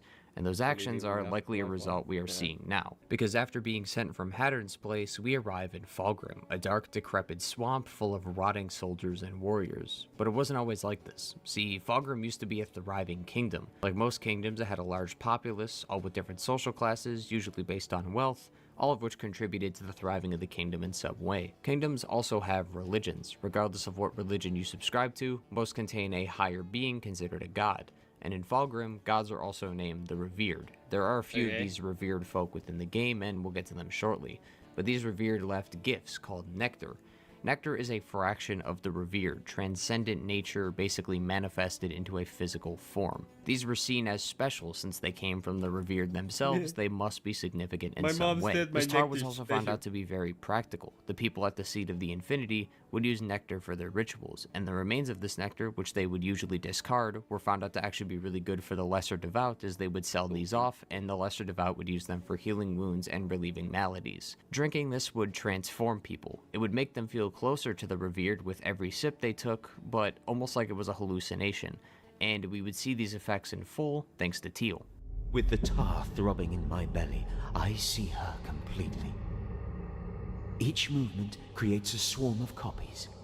They ripple out from her, following their own whims. Some collide and join together, while others split apart, forming new copies. A reflection of reflections spreading out from her. 2 winters. That is all the physician promised was left for me. The malady gnaws at the corners of my eyes. Pries the flesh from fingers and toes. It burrows deeper and deeper into my bones with each passing day. Teal was so hell-bent on consuming tar that after consuming enough, these maladies from drinking the tar decayed his flesh and bone, making him unrecognizable to his kin. In an attempt to get help, he went to the Seed of Infinity, where upon arriving, he was delirious. These people who were waiting for him were the brothers and sisters of the Order, and we get to meet one of them at Fulgrim Tower, Sester Ganessa. Sester Ganessa, a woman we have never met before, already gave us a name and helps us in our purposes. She keeps our flesh safe when we die so we can reincarnate and continue our journey. But as we stated before, the brothers hated our past generations, so wouldn't the Sesters hate us too, as they're all part of the Order? Well, maybe, but let's come back to that. Up the stairs of the tower is a bird-like creature, confined and imprisoned, held together by rubble and chain, as well as a tarnished seal that was used to chain the prisoner in tightly. His name is the Old Prisoner, and he thanks you for helping him, as no one has attempted to help him for a very long time. The Old Prisoner says that if you can retrieve the glands of the revered, that this would be enough to heal him. When meeting him in a foundling form, he decides to share a little bit of a secret with us. Sester Ganessa was your typical Sester, serving the revered and yearning for immortality, but she did it. She is immortal. Her body, so to speak, was shattered and reconfigured, but now has made it to the other side. She got what she wanted, to become immortal, except now she's cursed eternally to observe and watch as the days go by, but she achieved her goal. This is why she can save us when we die and is in every place in the game at one time. She's the immortal observer. This is her job. I bring this up as this is extremely important. These Sesters and brothers, and even the lesser devout in the other areas of the kingdom, all worship these revered, not only to become closer with them and feel a more spiritual connection between them and their revered god, but to also ascend from this world and become immortal. When you die in Mortal Shell, a quote comes up that reads, Mors finis non est, which means death is not the end of life, but its continuation. A call to life after death, being reborn, and immortality, all themes that occur throughout the whole game. And that specifically is the driving force for the Old Prisoner. The Old Prisoner saw visions of his ascension, which is why he needs the sacred glands in order to ascend. It doesn't seem like this is the first time he's tried this though, as from the inscriptions it states, the Old Prisoner sits contentedly atop his perch, awaiting the newest. The unborn must be greeted with gifts, but gifts they will bestow in return for unwavering loyalty.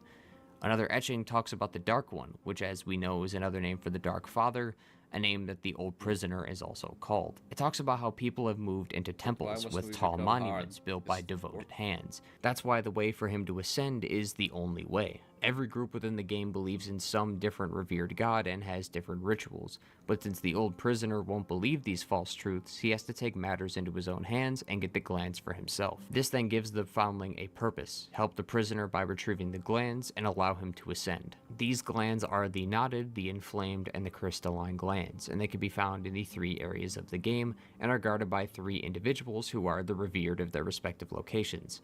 In the Shrine of Ash, since Imrod the Repentant, hiding below the shifting archives in the Seed of Infinity is Cruxus the Twiceborn, and deep within the bottom of the crypt lying dormant is Tarsus the First Martyr. Within the Shrine of Ash, it's clear this place has different ideologies than the Sisters and Brothers of the Order, as in the inscriptions and etchings we find within the area.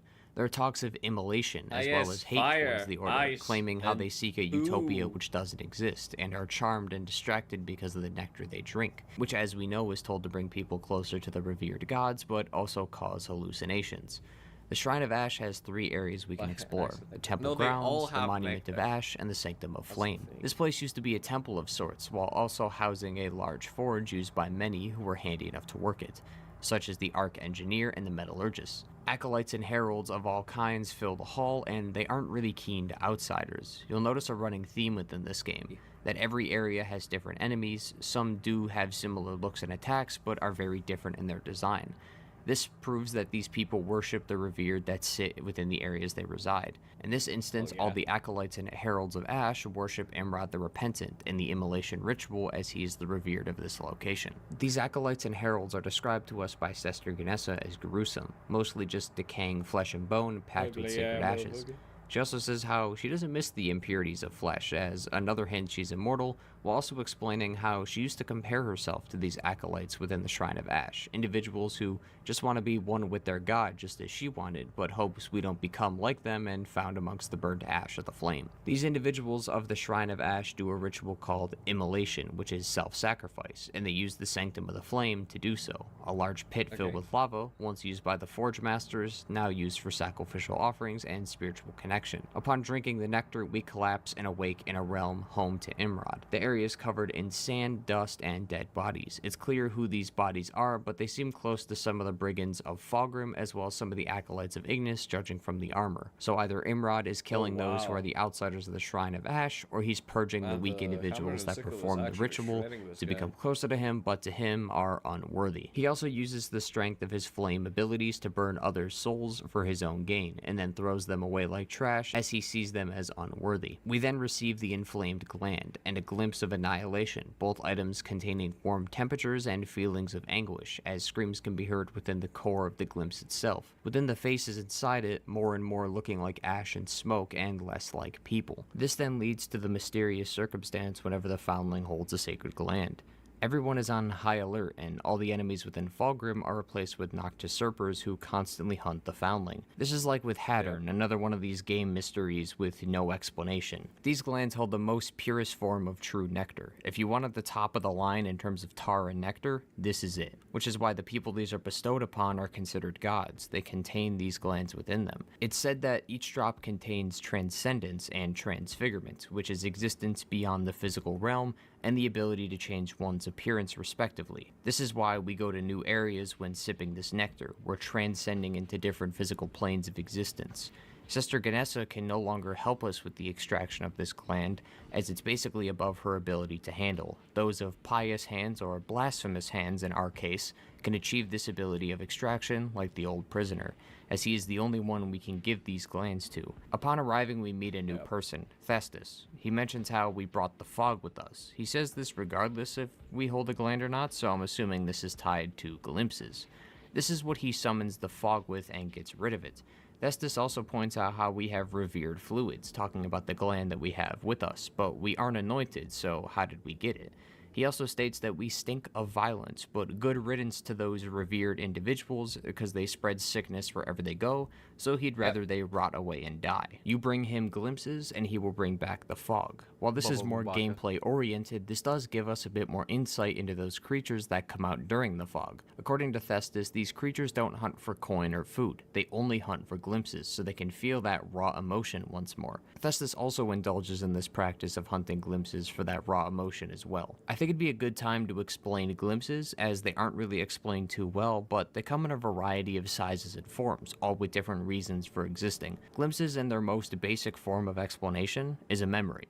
The glimpse of wisdom bestows the owner with memories and lost insights, while the glimpse of affection fills the bearer with warm passion. But the biggest question is, how do these even exist? If I die right now, will I drop a glimpse? Can someone take my glimpses? Can I give people my glimpses? And if I find a glimpse of wisdom, for example, which shows the memories and insights of someone, are these my old memories or the person I took them from's memories? These will have to remain unanswered, as there isn't enough evidence to come up with an indisputable answer, but there is a theory that I do propose to this. I think glimpses come in all shapes and sizes with all different functions, but when you find these glimpses, they relate to you.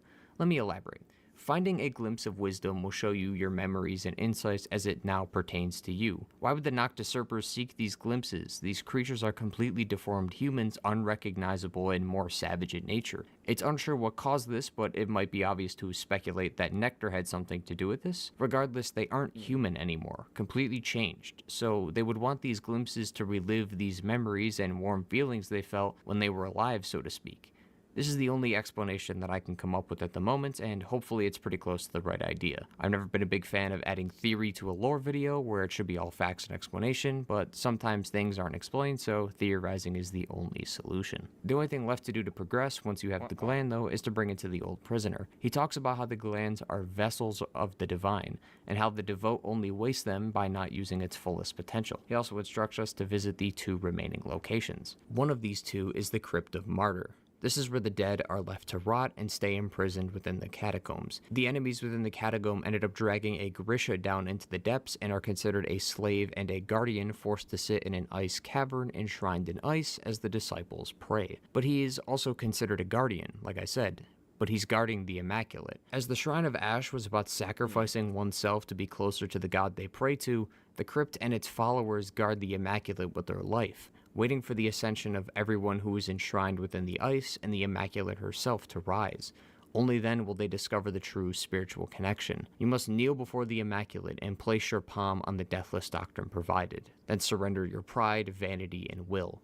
This allows the Immaculate to guide you with her eternal wisdom, untouched and unspoiled. Your spirit will not falter if it is hers to command. A note written by someone enshrined in ice now states that their first vision was like a dream. This person was in a vast chamber where he found himself a maiden crowned in winter glass. She placed her hands around his throat and sent him back to reality, but the icy presence still remained, linking the 2 forever. This is most likely a man talking about his experience with the Immaculate for the first time.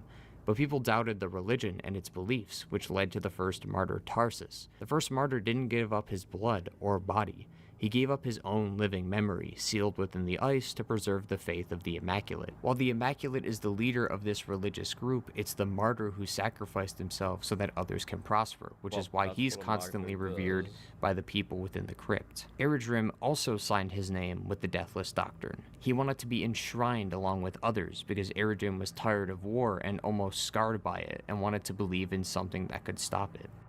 The Ovats made promises of an end to war and human suffering. Promises all were desperate to hear, myself not least, for I'd seen my share of tragedy. I scratched my name in their book, swearing myself to the Deathless Doctrine. They say that beyond the ice, the old world is preserved. No war, no famine, no suffering. Eternal peace, shielded by their unwavering sovereignty. A lineage that spans centuries. Why should I not be counted among the privileged? Airdrim also constantly talks about how the weak and unwilling should not be enshrined, as they don't deserve it, and that he has proved himself worthy. Sacred rites remain closed to me. I'm unworthy of the venerated nectar. But I will prove myself. These sniveling rats who bow and scrape will never be enshrined. They have neither the will nor the strength to accept the Deathless Doctrine. I see. As stated before, though, the beginning of the crypt contains the dead and unwanted, with the occasional enslaved disciple there to pray and watch over the Guardian. But the crypt goes deeper, as we know. It leads to a sanctum and a large altar room, where we meet more people who are waiting for the ascension of the Immaculate.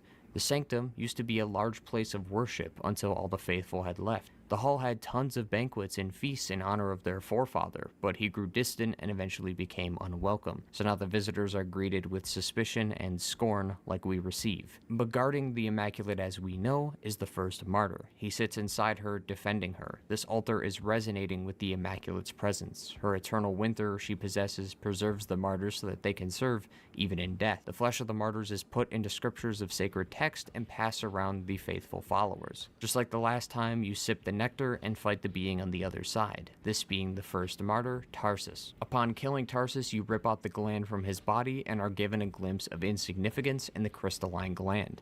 A cold-looking gland, showing nothing but cold, bright light, said to make the bearer remember past enthusiastic memories. The glimpse is a confusing one, though, however. No matter how long someone searches into the glimpse, they never find their reflection on the surface. Since glimpses are looking at memories, this could be interpreted as the future is uncertain, so it can't exactly display what hasn't happened or isn't 100% possible to happen, as it's the future. With the past, it's already been made. These things happen, and things didn't happen, so showing the past is easy. And that's what glimpses do. Showing the future isn't as easy as anything can change the future. Taking this back to the old prisoner, we now have the only place left, the Seat of Infinity. The Seat of Infinity is where the brothers and sisters of the Order reside. Probably the weirdest place of the three, wherein the other two have actual structures with supports and some natural elements flowing in with them. This place is large, open, and floating in some parts. On a secret path to the area itself, underneath the stairs, is a corrupted Sester, represented by wearing a red mask. Going off the fact that she is named Corrupted Sester and is wearing a red mask to signify that, I'm assuming this was intentional and she was outcasted by the Order. Her inventory has some forbidden merchandise, forbidden offerings, effigies, and tainted nectar, and I would like to take more time with the forbidden offering since this is the only one in the game. You only need one of these items to complete the upgrade, and she's the only one that has it. The forbidden offering says, quote, "A perverse offering to the tarnished seals. The rite of transfiguration remains forbidden, but its practice is not completely forgotten. The promise of revelation carried a high price for those who glimpsed the unknowable. Such followers became forsaken creatures, fit only to be locked away." My theory is since she is carrying this offering means she attempted to complete a ritual or had already completed one, and once the other members of the Order caught wind of it, she was exiled out and left to fend for herself. A Sester without any powers who was just exiled out cannot defend herself against the creatures of Fulgrim, so she chose to hide under the Seat of Infinity stairs as to be safe and hopefully not caught by the others, as not too far from the area there is a group of brigands with swords and crossbows. Many come here to the Seat of Infinity looking for answers, but will find nothing but silence. To be reborn, a child of the many, a Sester or brother in this case, you must throw yourself into the chasm and let the void beneath take and remake you. Those of which who do become the Sesters and brothers, but they are emptied, no longer remembering their name, just to be repoured into some human-like vessel, not confined to shape or time. They are a being within a body, but time doesn't end when the body does. Their spirit continues to move on. The Seed of Infinity and their order is a strange one, using nectar in their rituals and having members drink it until they're mad, but that doesn't seem to bother them, as nectar is the one way to feel connected with their god. Many of the scholars within the order went mad, writing all kinds of gibberish within the books of the Shifting Archives thanks to this. Sister Ganessa talks about how we may regret trespassing here, not only because of her fellow sisters and brothers, but they're twins. This might be a reference to the plethora of armed guards in this place. We know that the brothers and sisters look a lot like your typical priest or scholar, with some slight modifications, thanks to us being able to see the models of Sister Ganessa, her corrupted sister, and brother Corvid. They seem like typical religious figures.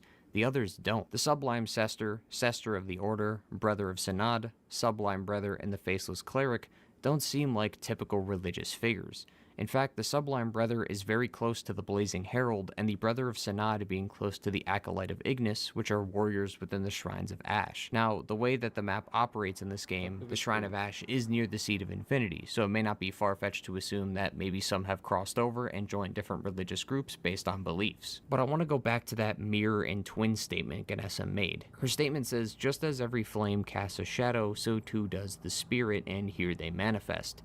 This talks about how even in light, darkness still remains. No one is truly good in the world. So I think these armed guards with their dark nature is a manifestation of the dark side of the Order. To put it simply, you have your light, which is your typical members of the Order, but within every member is a dark past or obsession, and in here that manifests into physical people, these guards. Within the Seed of Infinity, nothing is certain. This is obvious by the crumbling world that we see throughout the place.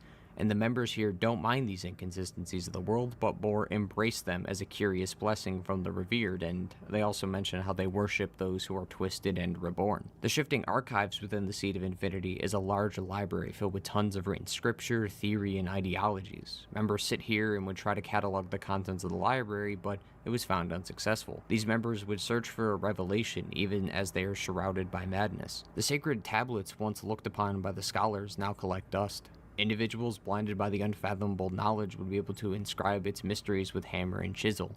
These servants still remain, but have no more insight anymore, as they are now just faceless guardians, leaving the library unattended and unused. All that's left is Twiceborn Crucix. The Twiceborn, unlike other revered beings, requires no pledges. The reward for loyalty is enslavement, which may describe the committed devotion these members have.